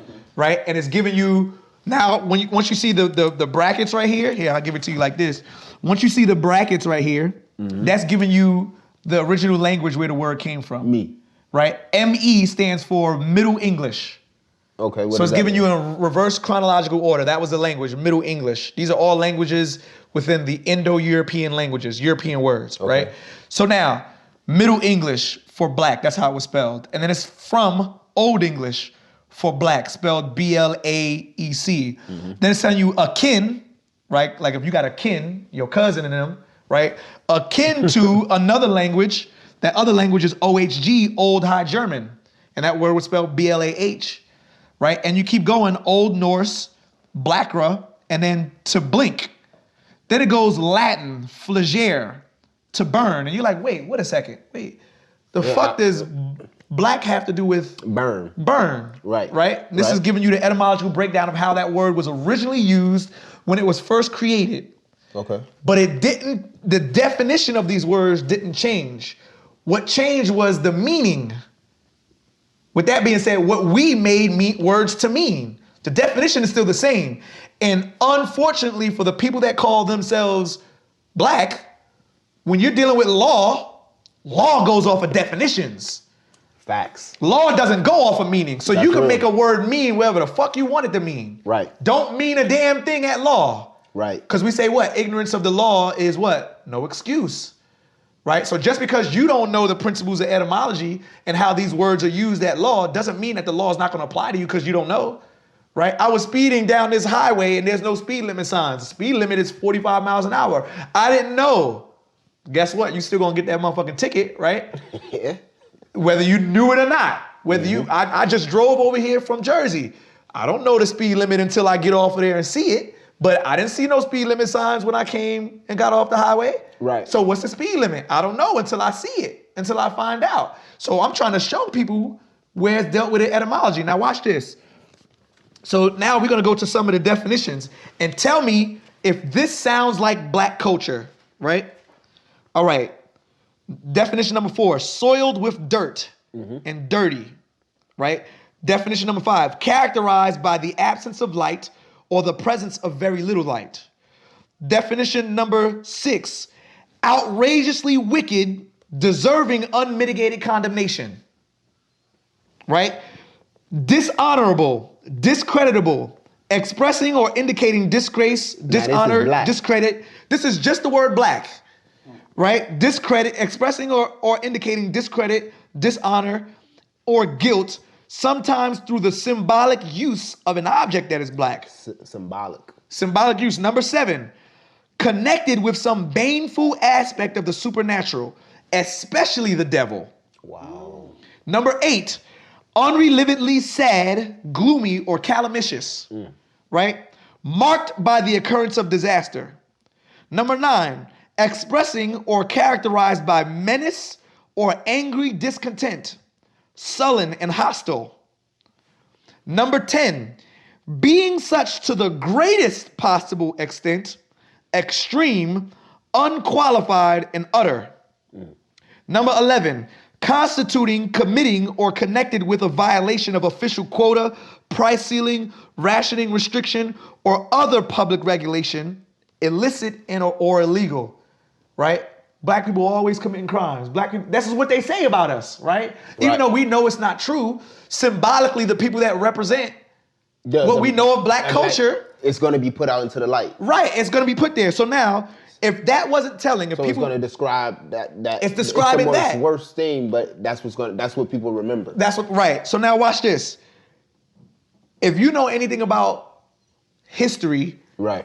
Recent American history, here I want to say from the 1940s till now. No. I'm getting educated today. Watch this. Tell me what this sounds like, right? Marked by or as if by a black section on a map or chart as being affected by some undesirable condition. Right? Redlining. Okay. with redlining, what did they do? Based off of the U.S. Census, right? And based off of people who categorize themselves as Negroes, blacks, colors, blah, blah, blah, they got the ability to determine how much funding they were going to send to these particular areas, right? Right. So now when you go to demographics. Based off of demographics. So now when you look at redlining, you have the banks that had a whole map on their wall. And when you decided to say, hey, you know what? I'm gonna go and utilize my GI Bill. This is back in the day. Right. After you went to war and came back, I'm gonna go use my GI Bill, right? And I'm gonna see if I can get a loan out on a house in, Germantown, Pennsylvania, right? They might have looked at you and said, okay, well, we're looking at him and identifying him as black. So these areas that are on this red... Same thing that's going on with Bank of America. Same shit. People probably do know if you don't know. That stuff, those were practices. They're turning black people away, and the interest rate is higher. That's the problem with Bank of America. I'm not sure, what's going on further than that, but it's been acknowledged. It's messed up. Well, but that's right there. But it's right there. That's right there in the definition of black. And that's why they do black citizens like that. Right. Because they're citizens, they're not people. Right. People do what? They're able to go do anything they want to do. Right. Right. So that part of it is literally connected. Right. Now watch this. We're going to go to another word. Right. We're going to this word, blackamoor. Blackamoor. Blackamoor, right? Okay. I want to hear this one. Blackamoor, right? Come on. It says right away that it's a noun. Mm-hmm. So you know automatically that it's a what? A person, place, a thing, right? Mm-hmm. Blackamoor is a noun. It says alter of earlier blackamoor from black plus more. Earlier form of just more. What does it say? A dark-skinned person. A person belonging to the darkly pigmented race, especially the Negro. What did they used to call us back in the day? Negro, right? So based off of definition, I'm not telling people to jump off the ledge and go identify themselves as such. As Negro. But I'm saying based off of what they know about us, based off of what it says. Based on before, anybody you think you knew in your bloodline before all that. Right. So now watch this. So now it says the earlier form of it was just more, right? So now let's go to more. And let's see what it says as more.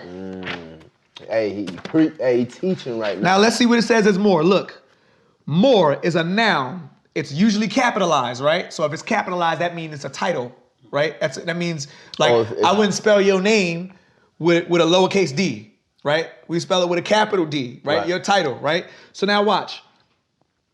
Middle English more from Middle Flemish and from Latin moros, probably of Berber origin, right? It says probably. Then it says, a member of a dark-skinned people of mixed Arab and Berber ancestry inhabiting ancient Mauritania, right?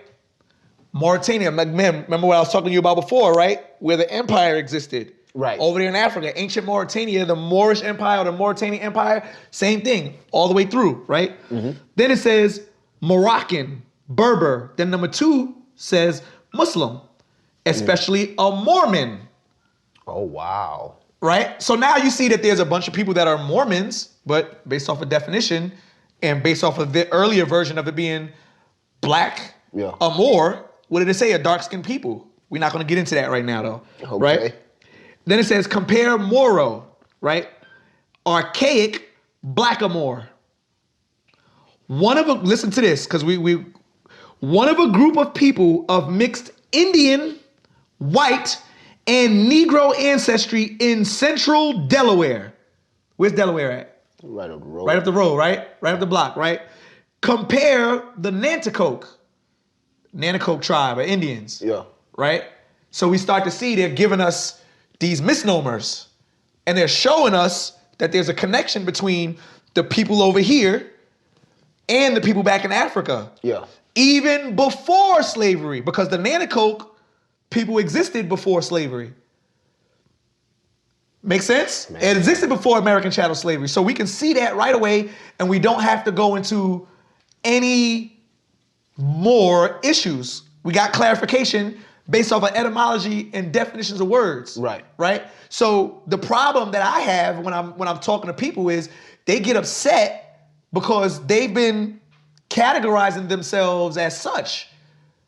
But over millennia they've been doing it. So now when I bring out this information, it's hard to believe.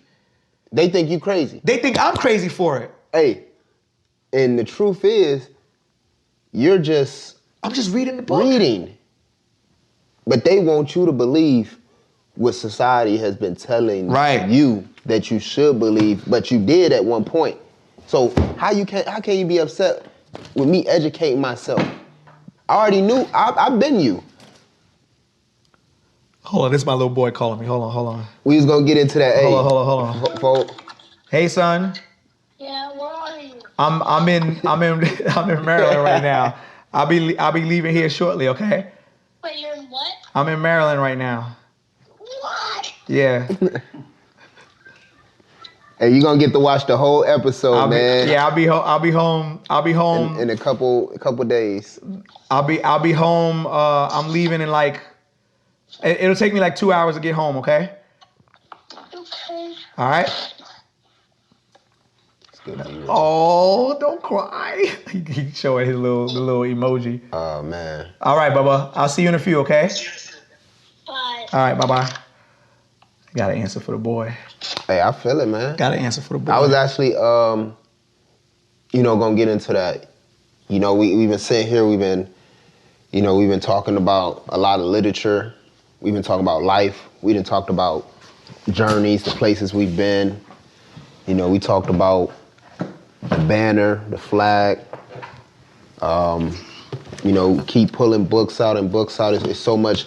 And these are documents that you can find. Where can you find this literature? All right. The Congress of the Library of Congress. Oh, yeah. You can find everything that I'm showing is what I tried to do was I tried to figure out, okay, what do the people look at and consider in high regard? Credible, right? Credible.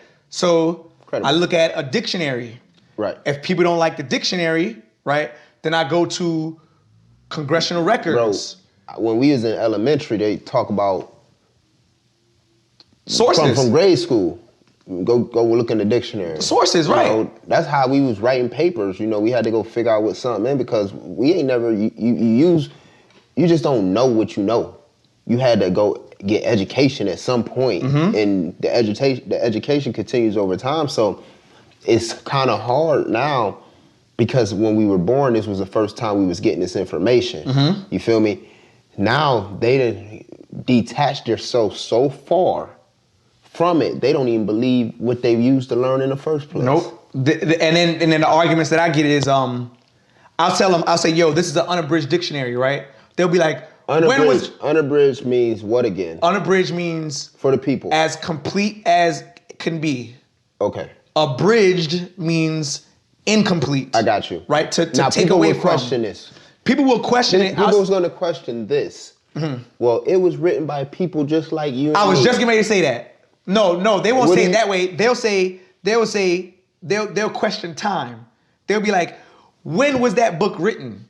And I'll say, well, this book particularly was written in 1828, but it's dealing with etymology as well. So it's going back and giving you points of references all the way back to when the word was first used. Right. And they'll say, yeah, you see that book is written in 1828. You got to get a newer update because we changed what? The meanings of words. So they just, okay, I'm cool. I know you changed the meanings of words. But the words still are meaning what it means. Watch this. Definitions are definite. That's why we define words in order to be definitive in the things that we say, so as to convey a clear and concise message. Right. However, you can make a word mean whatever you want. Yeah, people make up words all the time. Yeah, make them up. And then they add them to the dictionary. But they don't add them to unabridged dictionaries. You ain't gonna find no slang in there. You're not gonna find slang in here. You're not gonna find slang in there. You're gonna find true beginning words. Now watch this. We're gonna go to this word. Remember I said empire flag, right? Yeah. Watch this word. American. A noun. right? A native of America originally applied, here, do me a favor, hold this in your hand real quick. All right. Watch. A native of America originally applied to the Aboriginals or copper-colored races found here by the Europeans. But now, Here. I'll read it again. Found. A native of Find America somebody. originally applied to the Aboriginals or copper-colored races found here by the Europeans, semicolon. But now applied to the descendants of Europeans born in America. Do you see what they did? They took the status of the people that they considered to be Americans and they just applied it to themselves. And then they told us, you guys are citizens. We are the Americans. So they took their whole style.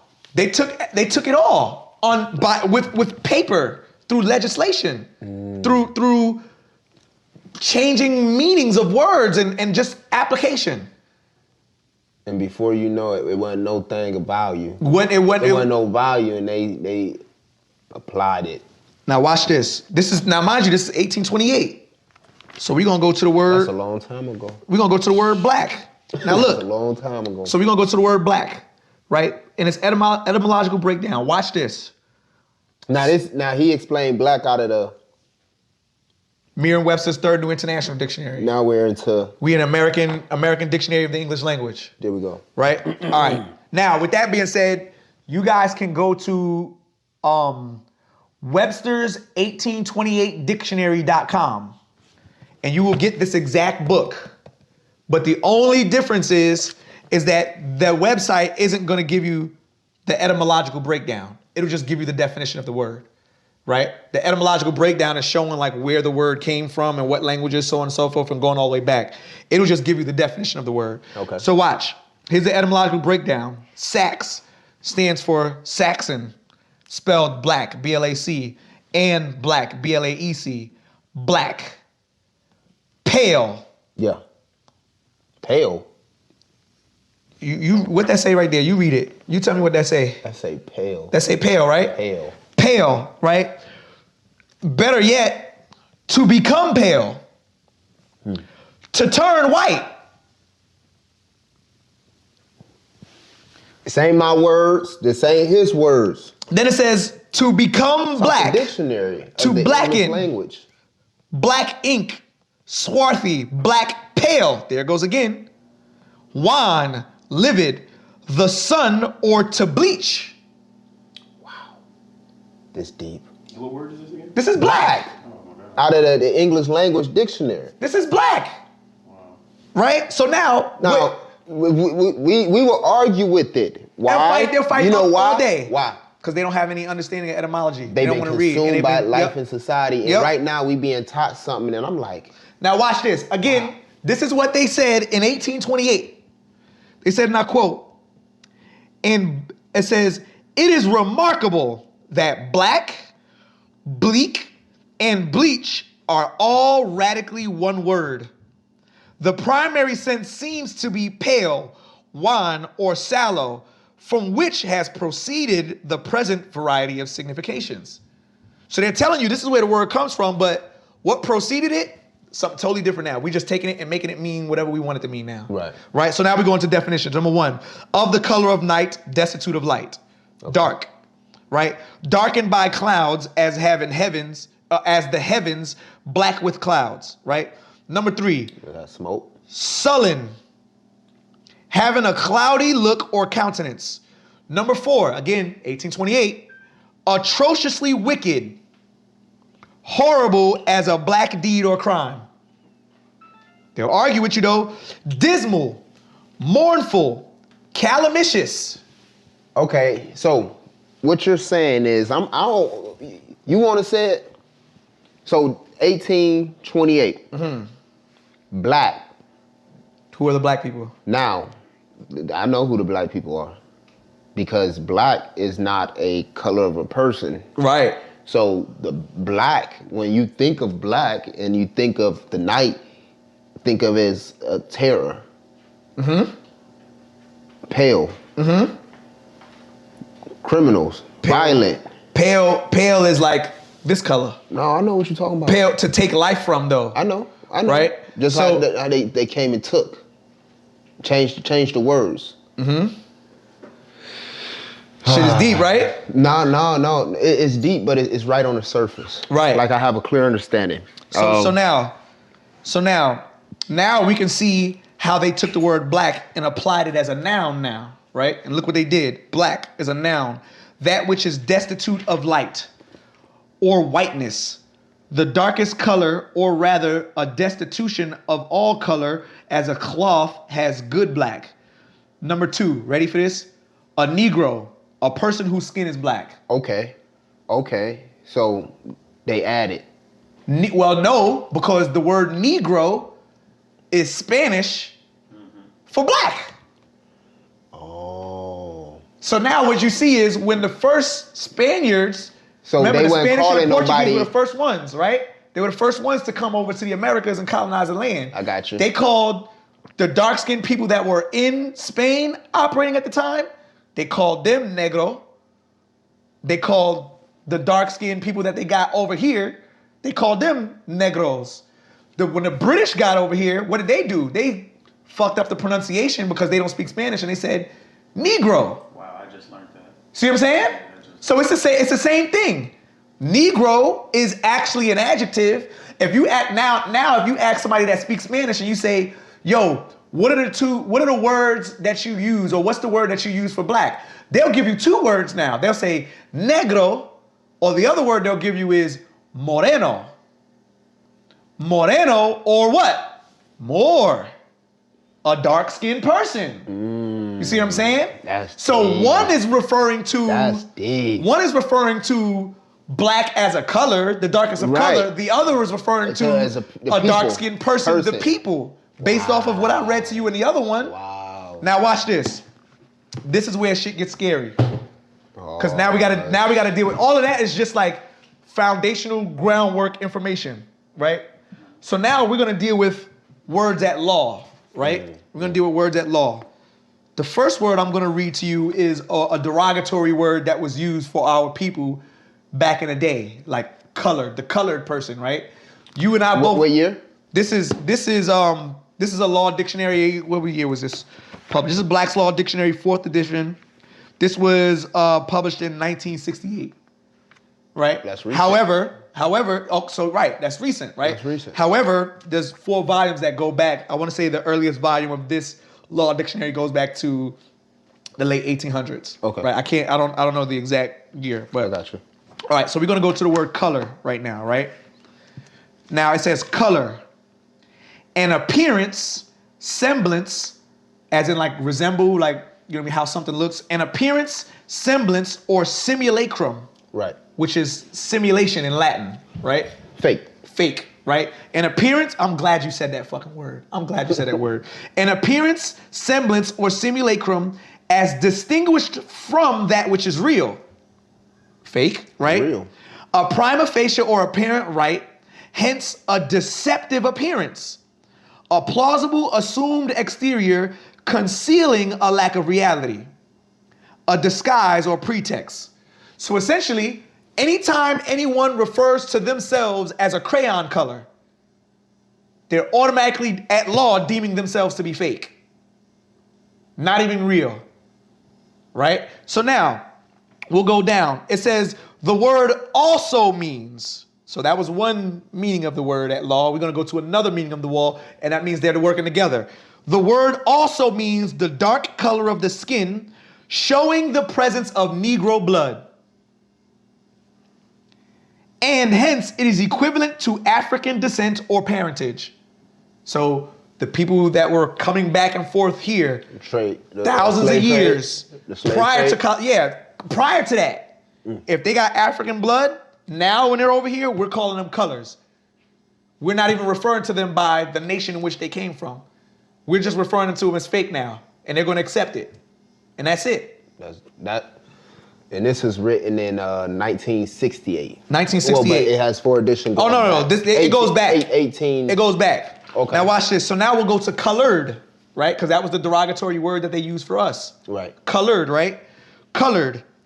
By common usage in America, this term in such phrases as colored persons, the colored race, colored men, and the like.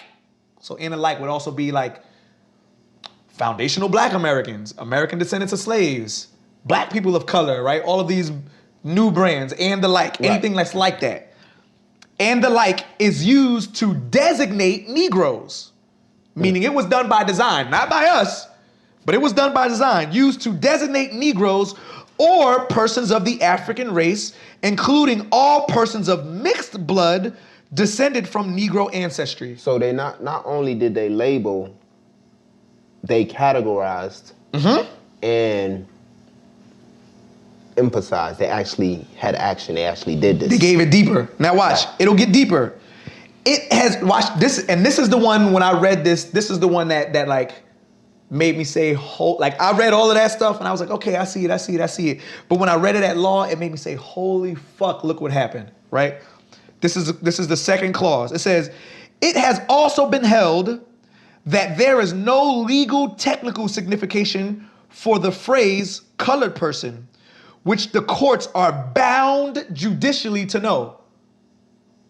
That means the courts know that anytime anybody uses the phrase Negroes or colored, that they're fake. And being bound to it means that if they deviate from that and give it other considerations, them motherfuckers can lose their job. Now, since we're talking law and we're talking about paper, this is far-fetched as hell. And I'm being dead on it, truthful when I'm about to ask, what I'm about to say. In paperwork, through the courts, it says African American, if it says black. Can people now sue, or based on the heritage and the culture and what was written? How can you watch this? Or freedom, or free them of their incarceration. I'm just asking. Watch this. How can someone who is subject to something sue the something? Meaning, can a citizen sue a king? No. So the answer to your question is no, right? Because the people that still call themselves African Americans or black are subject to the jurisdiction of the United States banner. Got you. So no, they can't. And this is the because issue. They're subject to something. And we can prove within the Constitution that they're subject to something. Right? We can prove that. So now, again, it has been held that there is no legal technical signification to the phrase colored person, which the courts are bound judicially to know. Right? And the one thing our people have been consistently complaining about is what? The way they're treated at law. Wow. Right? That's deep. The way they're treated at law. All the time. All the time. Right now, and it doesn't get any better. We say it gets better because, we use our phones, we have social media, we protest, but what you said earlier, they do more than what? They complain. They complain. Now watch about this. The laws. So what we're going to do is we're going to go to the word. I don't complain. Because it gave a lot of clarification, right? I don't complain. I just look at it from I'm not in that. Like, I'll be looking at it. I'm out here. But say it's subject to it. Like, how do you get in it? Like, how do you even, you allow it to get you somehow, shape, form. Yeah, I could just be rolling down the street. Like, hey, what's going on? Oh, man, I'm just rolling, about to go here. Oh, you was speeding. Man. I don't know how, we seen situations play out. We seen, recently in the news with police brutality. I'm not saying I'm invincible by any means. And I don't think it cannot happen to me. It can, it certainly can. Because anything can happen, but I just don't have that fear. I just don't know what it is. I'm not subject. I just feel like, and guess what people are gonna say? They're gonna say, white people, they don't love you. I'm not looking for them to love me. I love people. Right. I'm not looking for nobody to love me because I'm doing me in my space, not bothering anybody, but they say trouble come looking for you. Well, it can come, but guess what? I'm trouble too. Well, I'll say this. I don't want people to look at what I'm reading as a matter of if you just stop calling yourself black, you're gonna separate. No, No, I'm no, not you know, saying you're that because you educating still them. have to deal with you still have to deal with reality. you have to deal with reality. You have to deal with what other people Like believe. when I walk outside this door, and here when I walk outside this door, that's reality. Right. People feel believe me? you a Like, black man. It's reality. Like it's real. I go to the grocery store. That's reality. Mm-hmm. Here, I create my space. This like it ain't mine, but this is what I got right now. You Right. know what I mean? I'm building. Right. You know, until I can build to have my own. But I'm not gonna be subject to what y'all live by. Even though I live here. Mm-hmm. But I'm not gonna be, my mind will not be subject to that. My body is here, but my mind ain't. I'm working on plans. I'm figuring it out to not be there. To not have my body here. Mm-hmm. I could be off the grid. That's why I can consumed by work. I'm consumed by knowledge. I'm consumed by adding value so I can keep going forward. Mm-hmm. But that's where we come to people where they subject to society that's consumed them and they just stay here. And now it's a battle against everyone because it's only a handful of, we want to talk 5% of the population that even the ones we know that's free, we can see them. Mm-hmm. That's very true. We can see You them. see a movie, yep. You can watch them on TV. You can watch them wherever they go. They wasn't subject by the boundaries. That's why they're able to be free. Mm-hmm. And we're not talking about just money. We talked about views as far as your eyes can go, as far as but they position themselves to be able to do that by not being bound to the boundaries. And that's what, me personally, that's what I'm building. And that's what I want anybody else around me to do, build an empire. Inside of an empire or inside of a place where we operate at. If that makes sense. No, that makes perfect sense. It sounds pretty hard. It don't sound hard, it just sound it takes longevity. Now watch what they did through longevity. It took a while, right? Watch this. So we're gonna read the word Negro at law, right? Negro. The word Negro means a black man. A black man. A black man. One descended from the African race and does not commonly include a mulatto, right? Mulatto meaning? Someone who is mixed with a black person and a white person, according to them. I got you. Right? Or has mixed blood, right? Right. Then it says, but the laws of the different states are not uniform in this respect. Some including in the description Negro, one who has 1/8 more of African blood, right? So they just, first off, They just threw a number out there. just do a number, random, right? Random, arbitrary bullshit, right? The term Negro means necessarily person of color, but not every person of color is a Negro. See that? Right? So now you're talking about dark-skinned people from different places. They are considered persons of color. But if they not call themselves considered- brown, but but they're they're not not considered under the considered status of a Negroes. Negro. Right. So now the issue that we have now is this word African race or race. Now we got to deal with race, right? Because it was created. Because it was created, right? So now watch what race is. This was another thing that made me LMNOPQR. Yes. All right, let's go to race. Now, I want you to think in a business mind, right? Because you're a businessman, right? Mm-hmm. Think in a business mind. Race, an ethnical stock, a great division of mankind, Oh, wow. having in common certain distinguishing physical peculiarities, constituting a comprehensive class, appearing to be derived from from distinct primitive source, a tribal or national stock, a division or subdivision of the great racial stocks of mankind, distinguished by minor peculiarities. Now tell me, what do you do with stocks? They work for you. They work for you. So when what do you physically do? Like, what's the purpose of you trade them? slave trade? That's what race. Yeah. Slave trade. Like, as soon as you start reading, I already knew exactly where you were going with it because it makes common sense. Right. To a common person. Now, remember earlier we talked about the census, right? Earlier we talked about the census. So what I have here, and this is for all the people that's looking, you can go on Google and type in census type in U.S. Census topics about race, right? Type in U.S. Census topics about race, right? And it's going to bring you to the U.S. Census's governmental website, and it's going to give you this description, right? And it says, and I quote, it says, the U.S. Census Bureau must adhere to the 1997 Office of Management and Budget Standards on Race and Ethnicity, which guide the Census Bureau in classifying written responses to the race question. Again, the race question, meaning I'm coming to you and asking you, who are you based off these parameters, and you're choosing it. Right. So this is not, at this point, it's not me appropriating it onto you. This is you telling me who you are, right? So it goes white. Pay attention to this, because this is what's gonna fuck our heads up. White. A person having origins in any of the original peoples of Europe, the Middle East, or North Africa. Do you see anything wrong with that?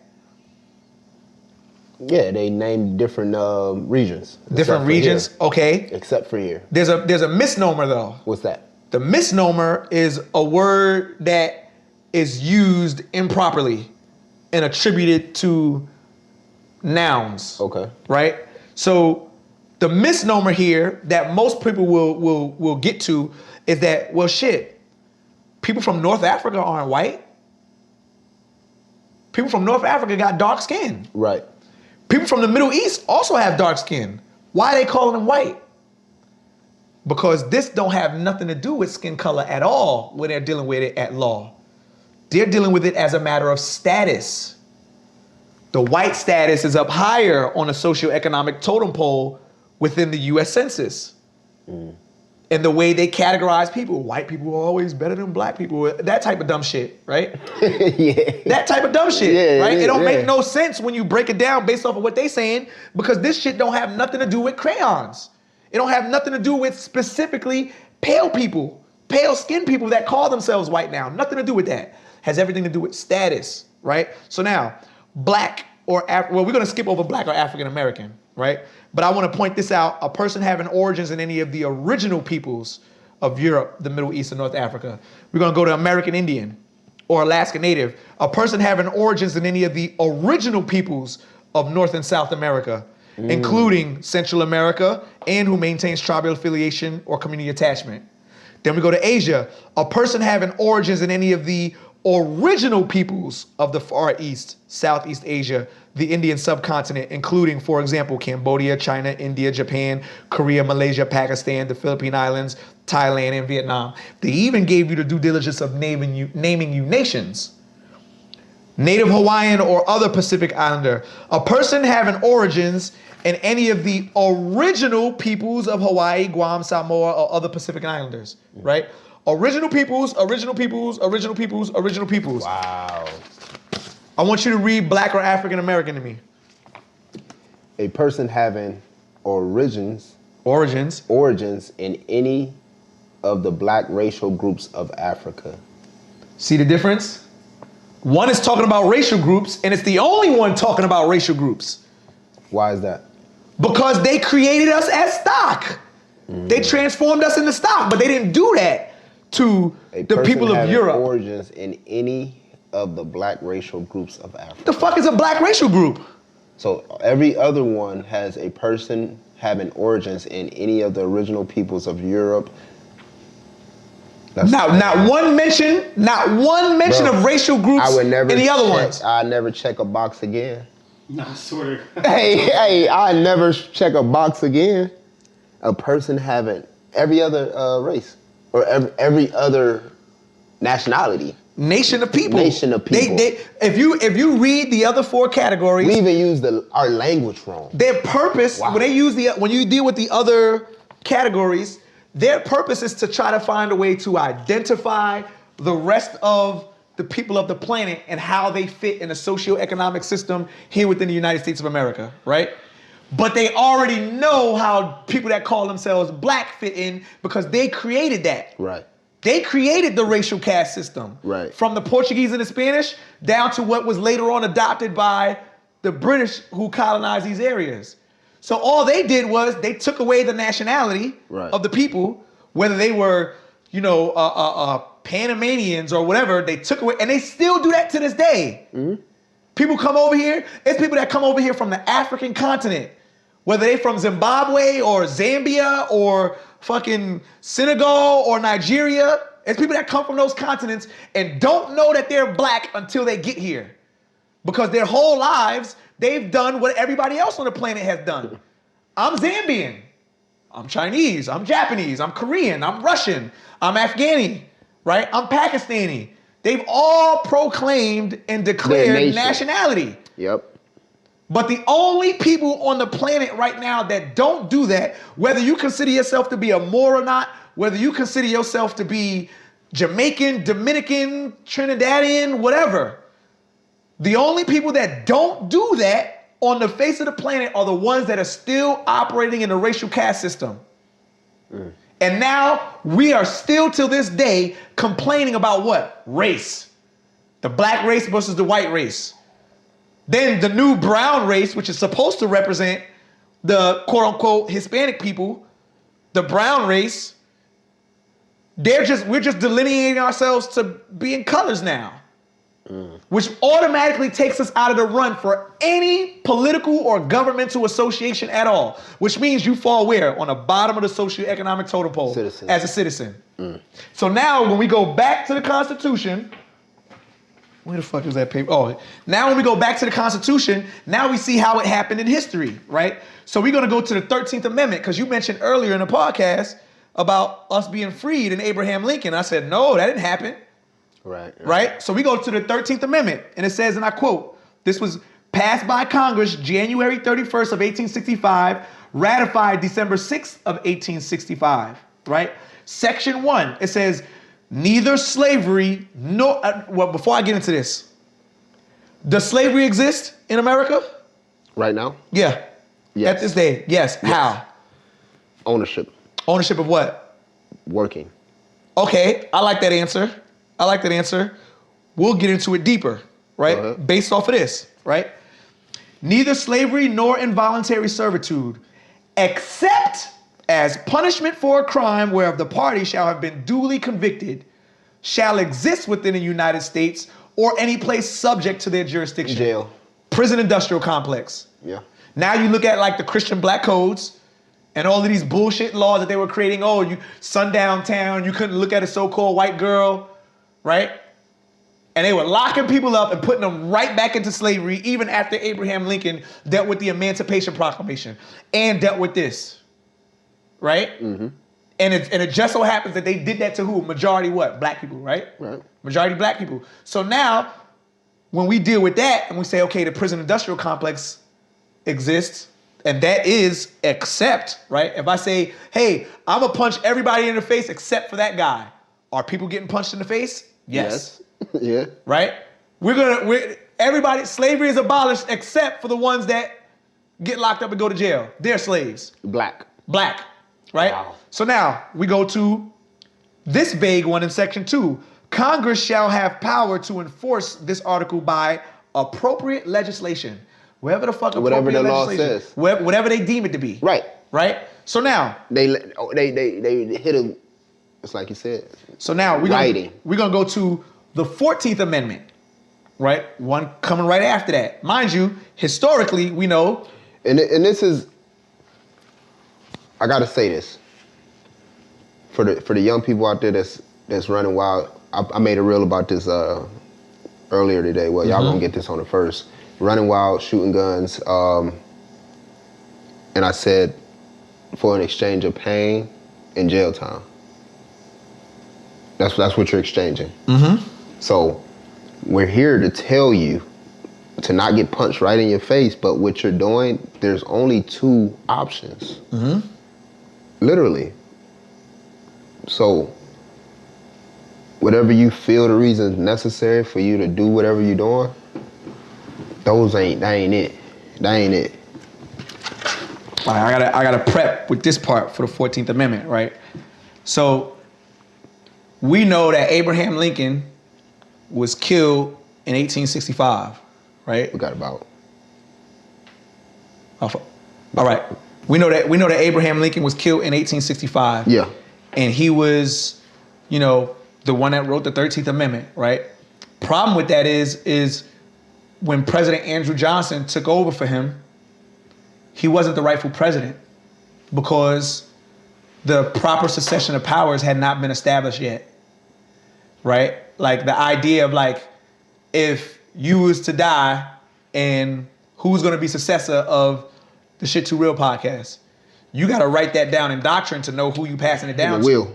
Right? Not necessarily a will, because that's Just that's document a it. Just Just document it. Like, okay, if this person, just like in the Marine Corps, right? If the squad leader goes down, who's gonna be the next person to take over? Right. Whoever was the person from Fire Team 1 is gonna be the guy that's gonna take over as a squad leader. Right. Right? So the same exact thing applies, but that hadn't been established within the Constitution. Right. That didn't get established to 1932. Right? So when President Andrew Johnson took over after Abraham Lincoln got killed in 1865 or 1866, he wasn't even a rightful president. Right. Which means that anything that he put together, wasn't law. It wasn't law. It's not valid. It's invalid. And all of the states knew this. So much so that if you read this document, which we won't get into for time, the congressional record, I want everybody to read this document. The Proceedings and Debates of the 90th Congress, First Session, Volume 113, Part 12, from June 12th of 1967, this is when it took place, June 12th of 1967, during the height of the Civil Rights Movement, to June 20th of 1967. They came out and told us that the 14th Amendment is unconstitutional anyway. Because of the problem with the appointing. But problem with the appointment, that's part of it, right? That's a big part of it. It made everything invalid that he placed in. Right. So that's just a small part of it. But the secondary part of it is that the Senate has to have their equal suffrage in enacting anything, meaning 2 senators per state, right? They have to be represented in order to make that 2/3 quorum to enact something. What we find out based off of that document is that the president at the time, acting President Andrew Johnson, didn't even allow several of the states to have their equal suffrage in order for him to make a 2/3 quorum. And the states actually protested it. And all the protests are in document in each and every one of these states. New Jersey. What's a quorum? A quorum is like if you're operating in a group on a board, right? Okay, I got you. In order for a new thing to be enacted, a majority of a certain amount of people have to vote on it for a new thing to be added. Gotcha. Right? So now we look at the 14th Amendment, right? The 14th Amendment says, and I quote, "All persons born or naturalized in the United States and subject to the jurisdiction thereof are citizens of the United States and of the state wherein they reside. No state shall make or enforce any law which shall abridge the privileges or immunities of citizens of the United States, nor shall any state deprive any person of life, liberty, or property without due process of law, nor deny any person within its jurisdiction the equal protection of laws." We know that they violate that shit all the time. Yeah. They violate that shit all the time. In the open. Yeah. In the open. Now watch this. We're gonna go to a phrase in there. It's two words that's used in there. Okay. Before we'll end. We're gonna go to the word subject to, right? Because this doesn't only just deal with regular words. Yeah. It deals with phrases too, right? Well, I should even just pull that. Subject to. Tell me if these are slave terms, all right? Subject to means liable, subordinate, subservient, inferior, obedient to, governed or affected by, provided that, provided, and answerable for. Those are all slave terms. So we talk back and forth about citizenship, and it's telling you right here that all persons born or naturalized, meaning when people come from other nations to come over here and gain citizenship, all persons born or naturalized in the United States and subject to the jurisdiction thereof are citizens of the United States and the state wherein they reside. Our people don't know that the 14th Amendment is unconstitutional, right? They don't know the 14th Amendment is unconstitutional, and therefore they willingly accept this as a matter of pride. Is it able to be changed? It doesn't need to be changed. Doesn't even need to exist in here. It doesn't matter. It's unconstitutional, and Congress already told us that. Yeah.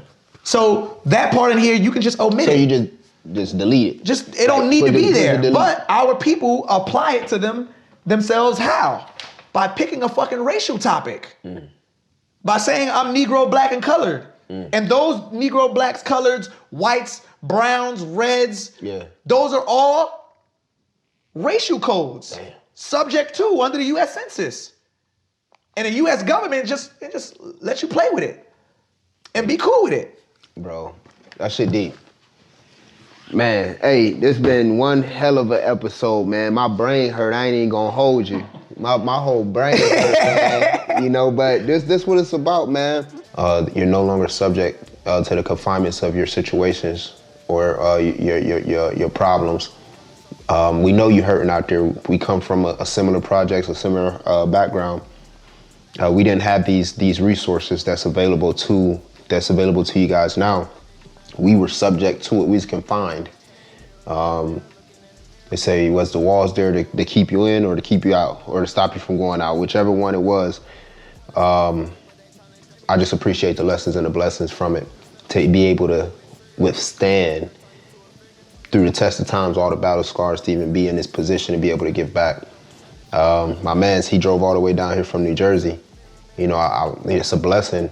You know, his son called him, and I'm pretty sure he does it for them. His wife, family members, loved ones. He spends this time getting into this tutelage, this knowledge, just to speak to people. That's an honorable individual.